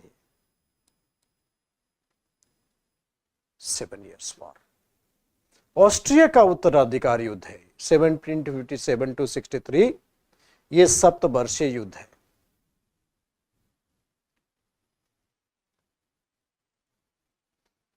ऑस्ट्रिया का उत्तराधिकार युद्ध, और इसका यहां पर सीधा एक्सटेंशन हो गया। जब यूरोप में लड़े तो यहां भी लड़ने लगे ये लोग। हम लोग इसमें शामिल नहीं होते थे, ये यूरोपीय लोग आपस में लड़ते थे, हम लोग अपनी जगह रेंट पर देते थे, रेंट पर भी नहीं देते थे, तुम लोग लड़ो हम लोग देखेंगे, ठीक है। जैसे जेसीबी की खुदाई में वो चादर वगैरह बिछा के बैठ जाता ना कि मिट्टी कैसे खोदता है, उसी तरह से ये लोग लड़ते थे। और हम लोग अच्छा लड़ रहा है, नहीं ये गोरा भी है ये भी गोरा है, दोनों गोरा मिलके, तो जितने युद्ध थे। बाद में इन लोगों ने हमें भी घसीट लिया इस वॉर में, और हमें घसीट के हम ही को गुलाम बना दिया, ठीक है। हम लोग बैठ के देख रहे थे, बोला आओ आओ तुम भी शामिल हो जाओ, तुम भी शामिल हो जाओ, जेसीबी की खुदाई टाइप चल रही थी बिल्कुल। तो ये जो 2 युद्ध हुए थे, 7 years war and an Austrian war of succession, इसका एक्सटेंशन था जिसको हम लोग एंग्लो फ्रेंच राइवलरी बोलते हैं, एंग्लो फ्रेंच राइवलरी बोलते हैं। So there are 3 Anglo-French rivalry, 3 Anglo-French war। हम उसने डिटेल में नहीं जा रहे हैं, हम उसको वॉर एंड ट्रीटी के बारे में आपको एग्जामिन कर देंगे, ठीक है। वॉर और ट्रीटी के बारे में हम लोग example, 3 Anglo-French war। First Anglo-French War।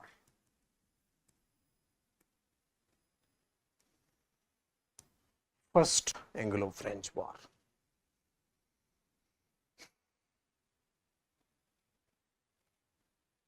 या First Carnatic War। This is also called First Carnatic War।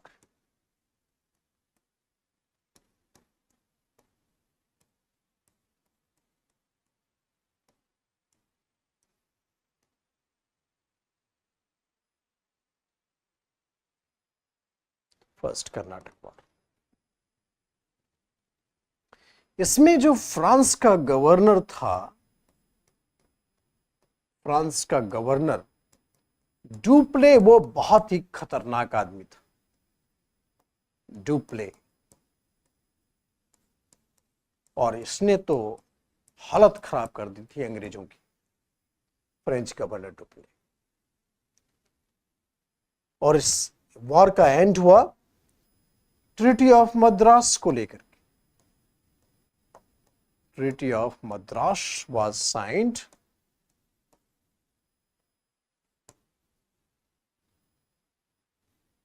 और किसी की हार जीत नहीं हुई, मगर भारत में फ्रांस की सुपीरियरिटी स्टैब्लिश हो गई। So first Anglo French war ended, वो ट्रीटी ऑफ मद्रास, मद्रास की संधि के साथ पहला एंग्लो फ्रेंच वॉर एंड हुआ।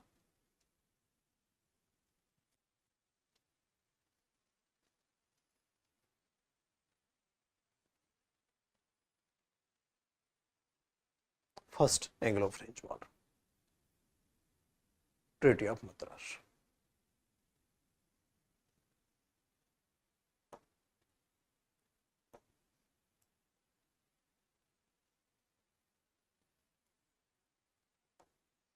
ये फ्रांस में ट्रीटी हुई थी। तो जो फर्स्ट एंग्लो मैसूर वॉर है, that ended with the treaty of Aix-la-Chapelle. एक्स-ला-चैपल।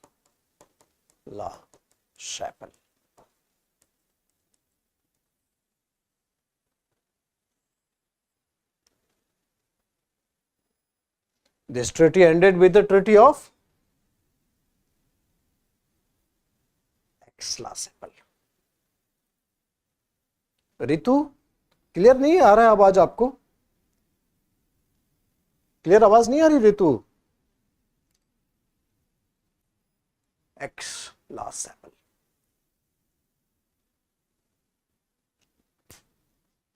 Yes yes. So treaty of Aix-la-Chapelle, Aix-la-Chapelle France में है, और वहीं पर यह ट्रीटी फाइनलाइज हुआ था। तो इस वॉर में बहुत ही क्लियर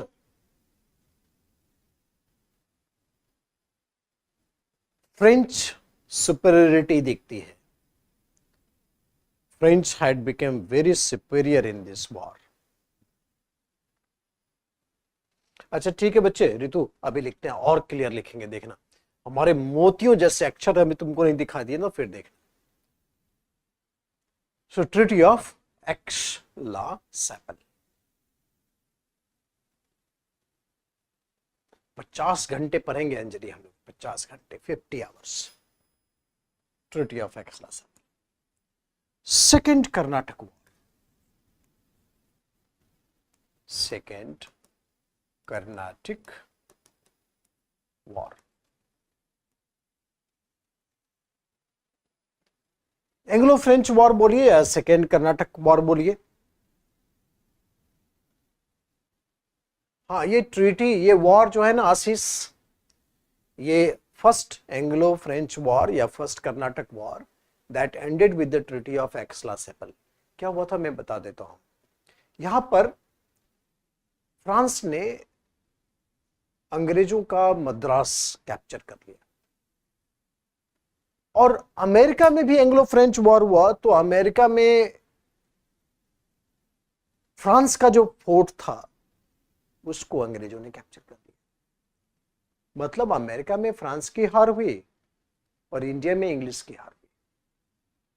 तो ट्रीटी हुआ फ्रांस में, पेरिस में, एक्स-ला-चैपल, इंग्लैंड और फ्रांस के बीच में, और बोला कि वो जो फोर्ट तुमने अमेरिका में कैप्चर किया था वो वापस कर दो, हम तुम्हारा मद्रास इंडिया में वापस कर देंगे। मतलब एक दूसरे के जो टेरिटरी कैप्चर्ड थे वो वापस कर दिए गए। इसी का नाम है ट्रीटी ऑफ एक्स-ला-चैपल। आया समझ में आशीष ये बात? फ्रेंच फोर्ट था अमेरिका में, लुइसबर्ग, उसको अंग्रेजों ने कैप्चर कर लिया। तो फिर ये लोग यहां पर मद्रास कैप्चर करके बैठे थे। तो दोनों में ट्रीटी हुई कि हमारा लुइसबर्ग वापस कर दो, हम तुम्हारा मद्रास वापस कर देंगे। तो इसी को बोलते हैं treaty of Aix-la-Chapelle. Is it okay to all? Kanchan सो नहीं रही है, मुस्कुरा रही है, देखो उसने स्माइली बड़ा सा हंसता हुआ मुंह खोल के भेजा एकदम कि सर सो नहीं रहे हैं, स्माइल भी नहीं कर रहे हैं, एकदम हंस रहे हैं, जगे हुए हैं। Second Karnataka war,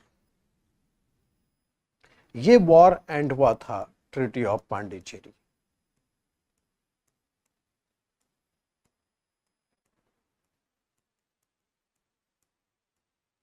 treaty of Pondicherry, right. और ट्रीटी ऑफ पांडिचेरी में जो फ्रेंच का सुपरमैन था यहां पर डुप्ले, सारे फसाद की जड़ वही थी।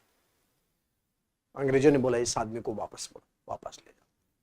सो फ्रांस वापस बुला लिया डुप्ले को, और उसके बाद जो आए गवर्नर एकदम बेकार थे। ठीक है, तो उसके बाद तो एकदम बेकार थे। So treaty of Pondicherry, treaty of Pondicherry में इंग्लैंड के तरफ से, इंग्लिश की तरफ से था रॉबर्ट क्लाइव, एक क्लर्क था ये, और मिलिट्री कमांडर बन गया। और फ्रेंच की तरफ से था, फ्रेंच की तरफ से डुप्ले।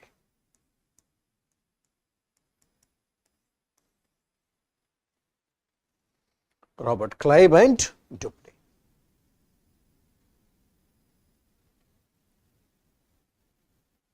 डुप्ले अंजलि, डुप्ले था। तो ट्रीटी ऑफ पांडिचेरी साइन हुआ and Dupleix was recalled by the French government. Dupleix को फ्रांस की सरकार ने वापस बुला लिया। Dupleix was recalled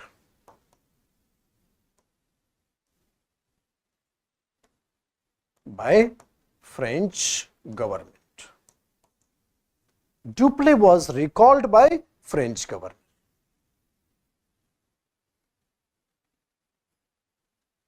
captain Paradise था। डुप्ले को मानिए अभी आप, जो मास्टर माइंड है वही है। ये डुप्ले की लीडरशिप में ही वॉर हुई थी and Dupleix was recalled by French government. सरकार, फ्रांस की सरकार ने डुप्ले को वापस बुला लिया। रॉबर्ट क्लाइव हीरो बनना शुरू हो गया है, देख लीजिए आप। And then we have the third Karnataka war.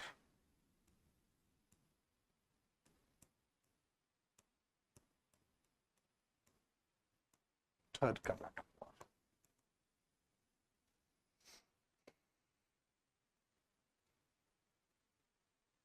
ठीक है अंजलि, ठीक है अंजलि, वेरी फाइन। एक अंजलि है और एक अंजलि तोमर है, दोनों के अलग अलग सवाल है। Okay, third Karnataka war. और थर्ड कर्नाटक वॉर आप जानते हैं कि इंग्लिश कैप्टन वो था Sir Eyre Coote.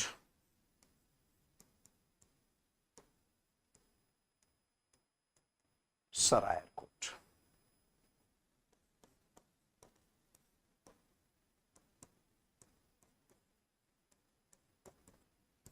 English captain was sir Eyre Coote.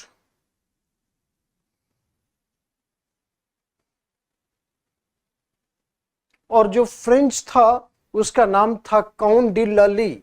ये जो लली था ना, एकदम नली था।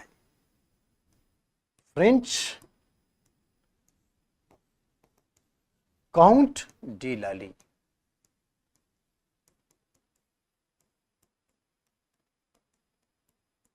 काउंट डी लाली, लाली जो है एकदम लाल था। Sir Eyre Coote defeated Lally in Battle of Vandivas.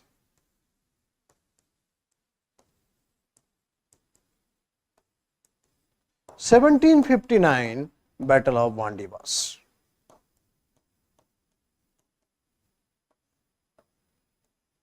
1759 Battle of Vandivas.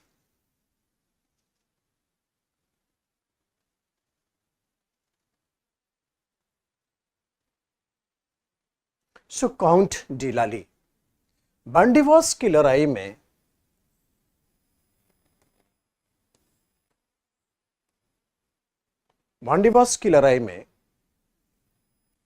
ये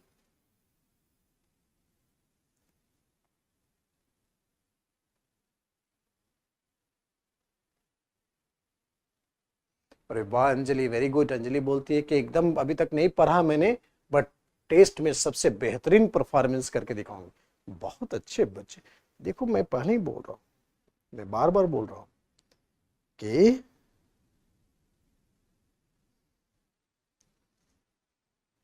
पता नहीं हमारी क्लास में कैसे खाली इंटेलिजेंट बच्चे ही आते, खाली इंटेलिजेंट बच्चे ही आते हैं हमारी क्लास में। So sir, battle of Wandiwash, और इसके बाद फ्रांस का भारत में सारा कार्यक्रम समाप्त। बैटल ऑफ वांडीवास, और 1763 में पेरिस की संधि हुई। पेरिस की संधि 1763 में, और उसके बाद फ्रेंच यहां से पैकअप करके चला गया। कुछ क्षेत्र वापस कर दिए अंग्रेजों ने कि अरे नहीं नहीं, रहो रहो तुम, खाली उल्टा सीधा काम मत करना। तो पांडिचेरी जैसे कुछ इंपॉर्टेंट एरिया को वापस कर दिया फ्रांस को। So after treaty of Paris, French colonial system in India was over. France का जो उपनिवेशिक, जो फ्रांस का जो औपनिवेशिक चरित्र था वो समाप्त हो गया। बाद में पांडिचेरी को फ्रांस को वापस कर दिया, और फिर 1954 तक पांडिचेरी जो था ना वो अंग्रेजों के पास रहा था, अब फ्रांसीसियों के पास रहा था। 1954 पांडिचेरी वॉज हैंडेड ओवर, भारतीयों को स्थानांतरित कर दिया। 1954 Pondicherry was handed over to Indians.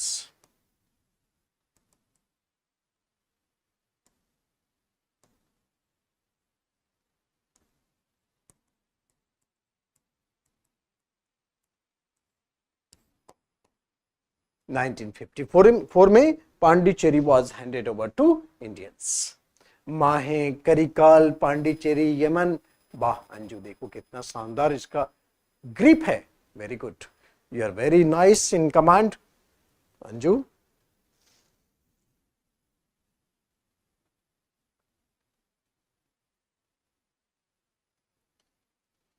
So battle of treaty of Paris, treaty of Paris.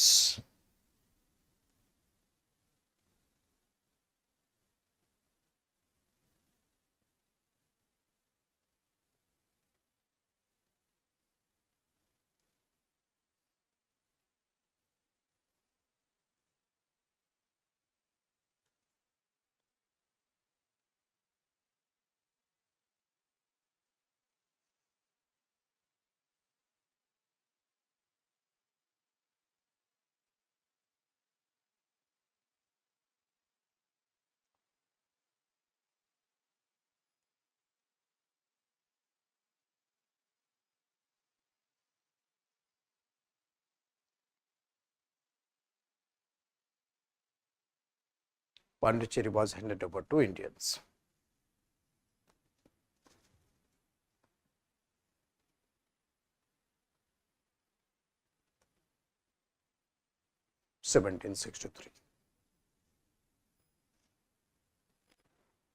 Paris की संधि।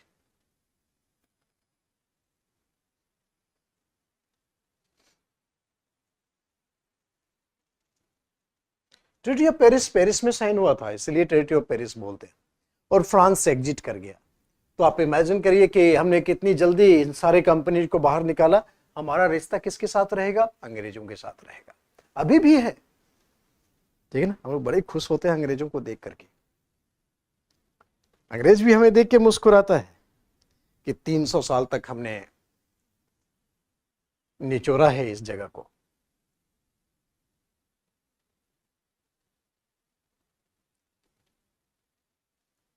अब देखो,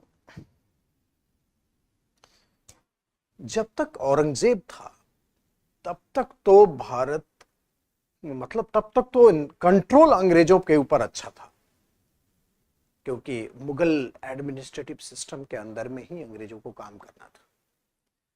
बट एक बार जब मुगल एम्पायर कोलैप्स हो गया आफ्टर डेथ ऑफ औरंगजेब, उसके बाद छोटे छोटे स्टेट डेवलप हो गए। तो ये जो छोटा छोटा स्टेट था, ये जो छोटा छोटा स्टेट था, इनके बीच का जो फंडामेंटल था वो बिल्कुल अलग था, और उनके अंदर में ही हमें काम करना है। अब इंग्लिश के अंदर में ये सारे अंग्रेज, ये सारे जो छोटे स्टेट है वो इकोनॉमिकली अपना एक्सप्रेशन शो करेंगे। ठीक है, तो that is the main point where you can understand that English was in great command during this period. English was in great command during this period. So अब यहां पर देखो, rise of British power in Bengal, ये नया chapter हम लोग start कर रहे हैं, और धीरे धीरे हम लोग मेन पॉइंट पर आएंगे जहां से क्वेश्चन आते हैं। Rise of British power in Bengal. Bengal में अंग्रेजी शक्ति का विस्तार। So rise of British power in Bengal.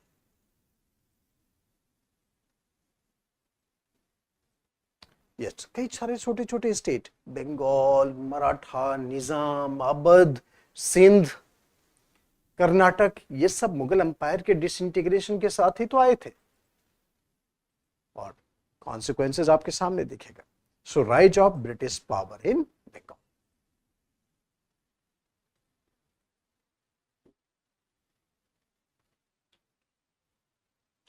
देखो, औरंगजेब के डेथ के बाद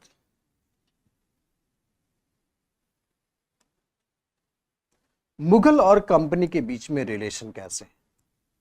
Mughal and company relations. Mughal and company relations. अंग्रेज और मुगल के बीच में, कंपनी मतलब औरंगजेब, ठीक है, कंपनी मतलब औरंगजेब, कंपनी मतलब ईस्ट इंडिया कंपनी, अंग्रेज। तो एक मुगल रूलर था फारूक शेर।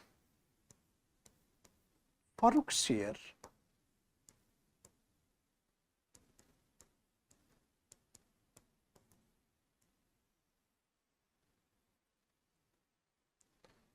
फारूक शेर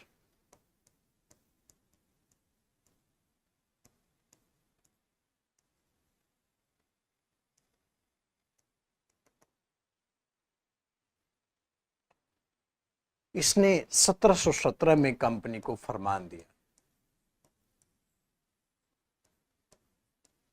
फरमान 1717 ही इशूड फरमान इन, फरमान जो रॉयल ऑर्डर होता था,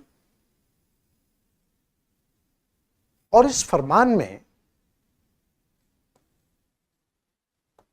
केवल 10,000 रुपये वार्षिक देने के बाद only 10,000 annual, only 10,000 annual, company got the free trading right in Bengal, Bihar, Bengal, Deccan and Gujarat. केवल 10,000 वार्षिक शुल्क देने के बाद, वार्षिक शुल्क के बाद, company got free trading right in Bengal, Deccan and Gujarat. काफी important point. Only payment of 10,000 rupees annual, company got free trading right in Bengal, Deccan and Gujarat. 10,000 रुपये ही केवल देगा, किसको देगा? मुगल को। और दूसरा इंपॉर्टेंट पॉइंट है बच्चे कि बंगाल में फ्री ट्रेड का पास कौन जारी करेगा? कंपनी, जिसको बोलते थे दस्तक। दस्तक क्या होता था? पास। और दस्तक जारी करने का अधिकार किसको है? अब किसको मिल गया? कंपनी को मिल गया।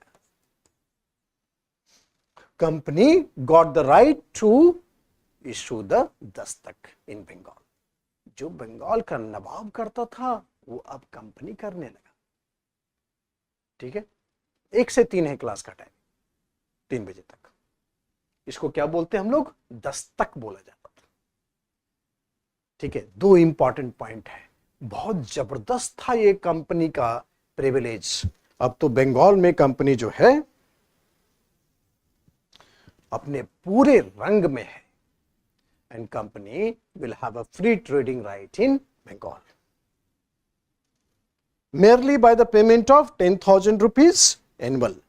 10,000 वार्षिक शुल्क देने के बाद कंपनी को यह अधिकार मिल जाएगा। बहुत कम पैसे में सेटलमेंट हो गया था। मुगल एकदम हैंड टू माउथ हो गए थे। इतना गरीब आदमी आपको धरती में नहीं दिखेगा जितना मुगल।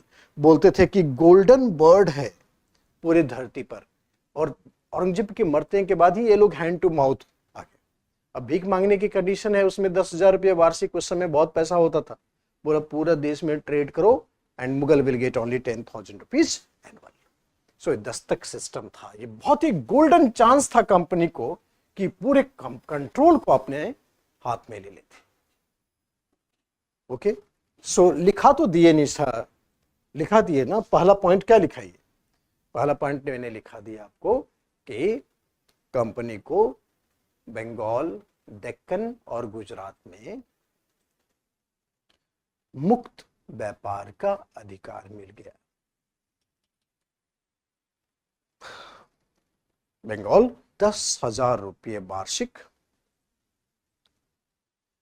मुगल शासक को प्रदान करता था। ओके, वेरी गुड, एकदम साधना। ये पेड़ी होता है पंकज, थोड़ा हिंदी में बोल दीजिए। हिंदी में तो बोल रहा हूं। दूसरा हमने क्या बोला बच्चे, आपको पता है, याद है? हमने बोला कि दस्तक जारी करने का अधिकार किसको मिला? कंपनी को मिल गया। So company got the right to issue दस्तक। दस्तक जारी करने का अधिकार किसको मिल गया? कंपनी को मिल गया।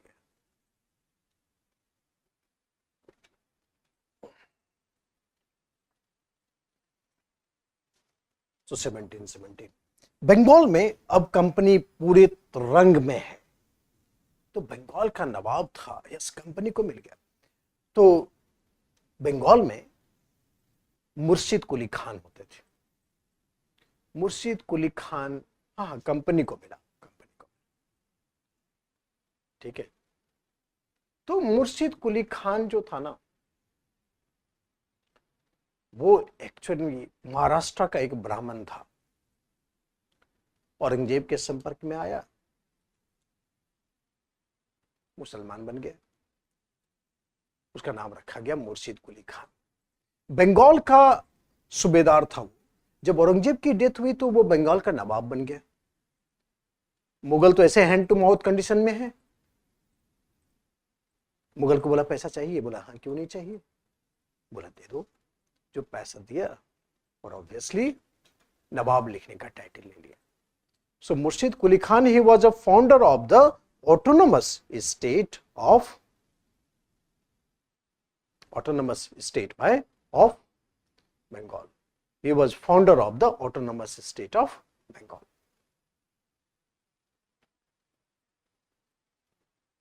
Murshid Quli Khan, he was founder of the autonomous state of Bengal. Bengal का जो स्वायत्त राज्य है उसकी स्थापना का क्रेडिट किसको जाता है? मुर्शिद कुली खान को। His capital was Murshidabad.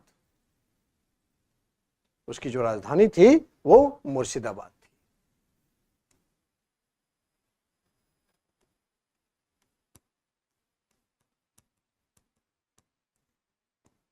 His capital was Murshidabad. उसकी राजधानी कहाँ है? मुर्शिदाबाद।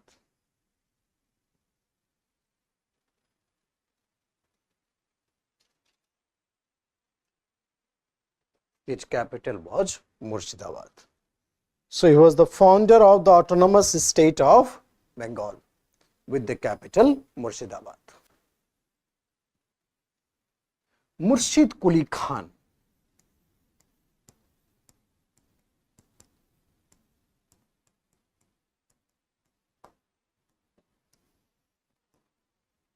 उसके बाद आया Sujauddin.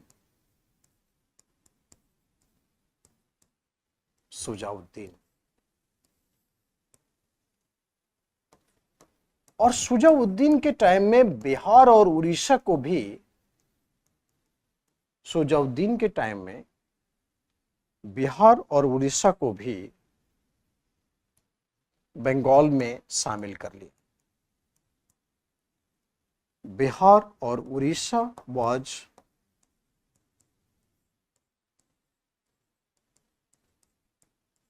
also added in Bengal. Bihar और उड़ीसा को भी शामिल कर लिया गया सुजाउद्दीन के समय। तो सुजाउद्दीन पहला ज्वाइंट नवाब था बिहार, बंगाल और उड़ीसा का। He was the first joint nawab of Bihar, Bengal and Orissa. उसके बाद आया सरफराज खान।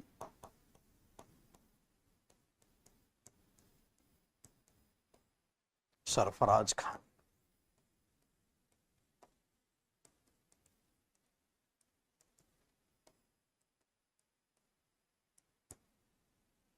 सरफराज खान एकदम निकम्मा, सुपर क्लास का निकम्मा, यूजलेस आदमी था। और हम लोग यूजलेस आदमी को बहुत पसंद करते हैं क्योंकि उसने कुछ किया है नहीं, इसलिए हमें कुछ पढ़ना है नहीं। तो सरफराज खान। मगर इसके बाद आया अली बर्दी खान। ये चौथा नवाब है बंगाल का, Ali Vardi Khan.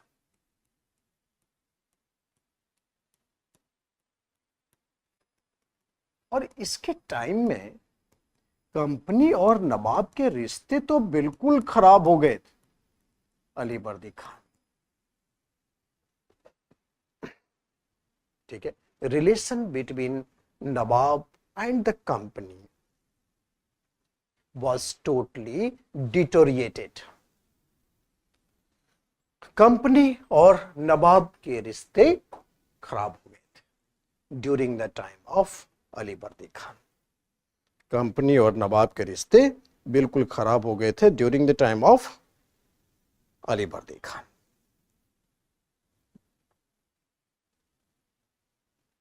The relation between Nawab and company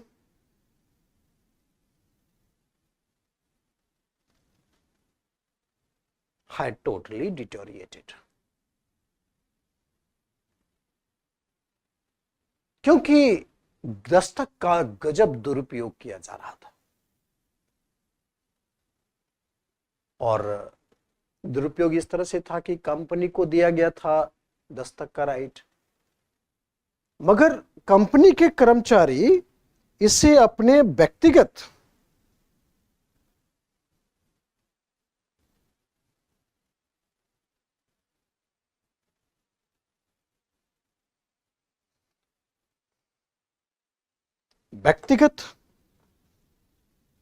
मामले के लिए, व्यक्तिगत काम के लिए इसका इस्तेमाल करते थे।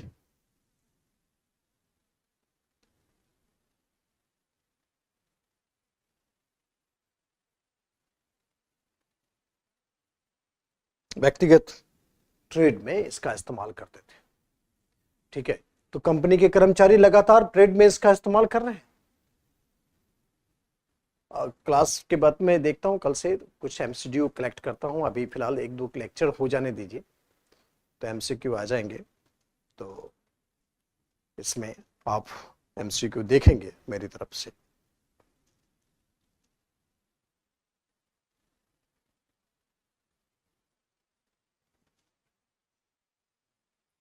सवाली पर देखा, कंपनी और नवाब के बीच रिश्ते नहीं थे, ठीक। मिसयूज ऑफ दस्तक, दिया गया था कंपनी को, अगर कंपनी के कर्मचारी अपने व्यक्तिगत व्यापार में भी इसका इस्तेमाल करते थे, और कभी कभी दस्तक को भारतीय व्यापारियों को भी बेच देते थे। अलीवर्दी खान ने कहा कि कंपनी के साथ लड़ाई झगड़ा से बचना चाहिए, ये कंपनी नहीं है, मधुमक्खी है, जब उसको बढ़िया से रखेंगे तो शहद खा सकते हैं, और ज्यादा छेड़छाड़ करेंगे तो काट लेगी। तो अलीवर्दी खान ने ईस्ट इंडिया कंपनी की तुलना किससे की है? मधुमक्खियों से की है। बीज है ये, ईस्ट इंडिया कंपनी क्या है? मधुमक्खी है। ये कौन बोलता है? ये बोलता है अलीवर्दी खान। इसने यूरोपीय कंपनियों की तुलना मधुमक्खियों से की है। East India company compared the European company with the bees, मधुमक्खियों से की है।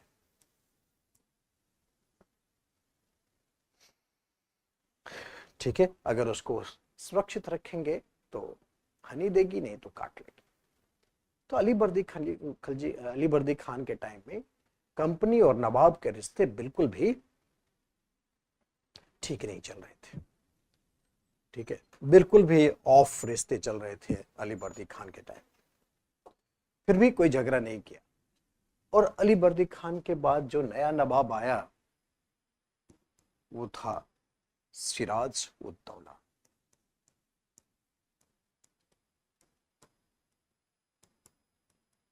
सिराज उद दौला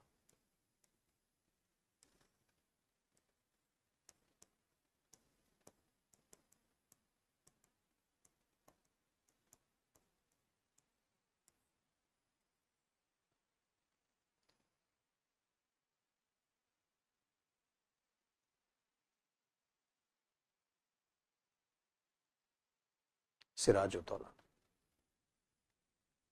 ओके, और सिराजुद्दौला इसने तो कमर कस ली थी। देखो पॉलिटिकल कैपिटल कहां है? पॉलिटिकल कैपिटल है मुर्शिदाबाद, बट सारे इकोनॉमिक एक्टिविटीज कहां होते हैं? कलकत्ता में होते हैं। अंग्रेजों ने जो फोर्ट बनाया था ना बच्चे, जरा उस फोर्ट के बारे में एक नजर देखो। ये फोर्ट देखो कहां है। अंग्रेजों ने पहला फोर्ट बनाया था 1639 में मद्रास में। इसको बोलते थे fort Saint George. This was the first fort constructed by English 1639 में। इसके नीचे देखोगे ना एक फोर्ट है, फोर्ट सेंट डेविड।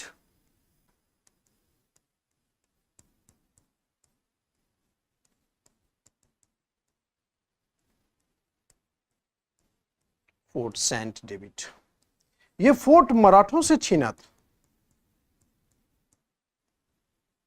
मराठों से छीना था।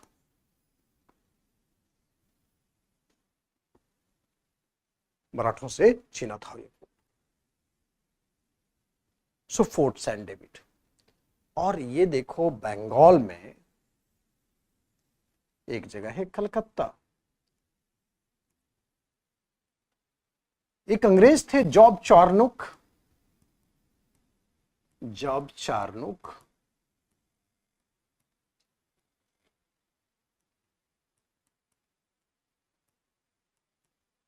चार्नोक, इसने 3 गांव मिला करके कलकत्ता बनाया था। सूता नाती,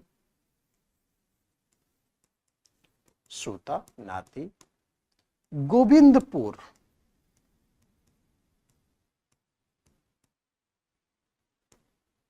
कालीकोटा। सूतानाती, गोविंदपुर और कालीकोटा, तीनों को मिलाकर के क्या बोला गया? कलकत्ता। तीनों को हम लोग क्या बोल रहे हैं? कलकत्ता बोल रहे हैं। ये 3 विलेज 1698 में जॉब चार्नूक ने ये कलकत्ता शहर की स्थापना की थी 1698। और फिर सूतानाती को मिला करके, सूतानाती जो है इसी को हम लोग बोलते हैं फोर्ट विलियम। ये जो सूतानाती है ना, इस यहां पर अंग्रेज काफी रहते थे सूतानाती, और इसी को बोलते हैं फोर्ट विलियम।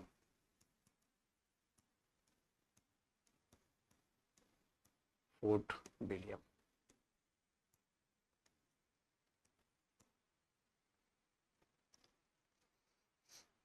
इसको क्या बोलते हैं? Fort William.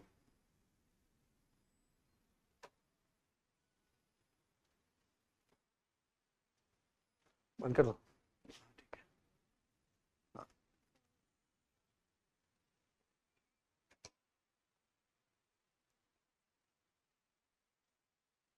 ओके, तो हम लोग इसको कंटिन्यू करेंगे और कुछ पीआईक्यू कल तक हम पहुंच जाएंगे कुछ स्टेज पर, तो पीआईक्यू भी बातचीत करना शुरू करेंगे, चिंता ना करें।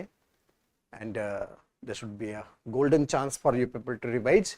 तो हम लोग कल सिराजुद्दौला से आगे बात करेंगे, battle of Plassey, battle of Buxar, और जो रेगुलेटिंग एक्ट 1773 है उस पर चर्चा करेंगे। So that's all for the day. आज के लिए इतना ही। आई होप कि सब ठीक ठाक है, and that all together you people had worked very nicely. सब ठीक है हमारे बच्चे? Keep on going.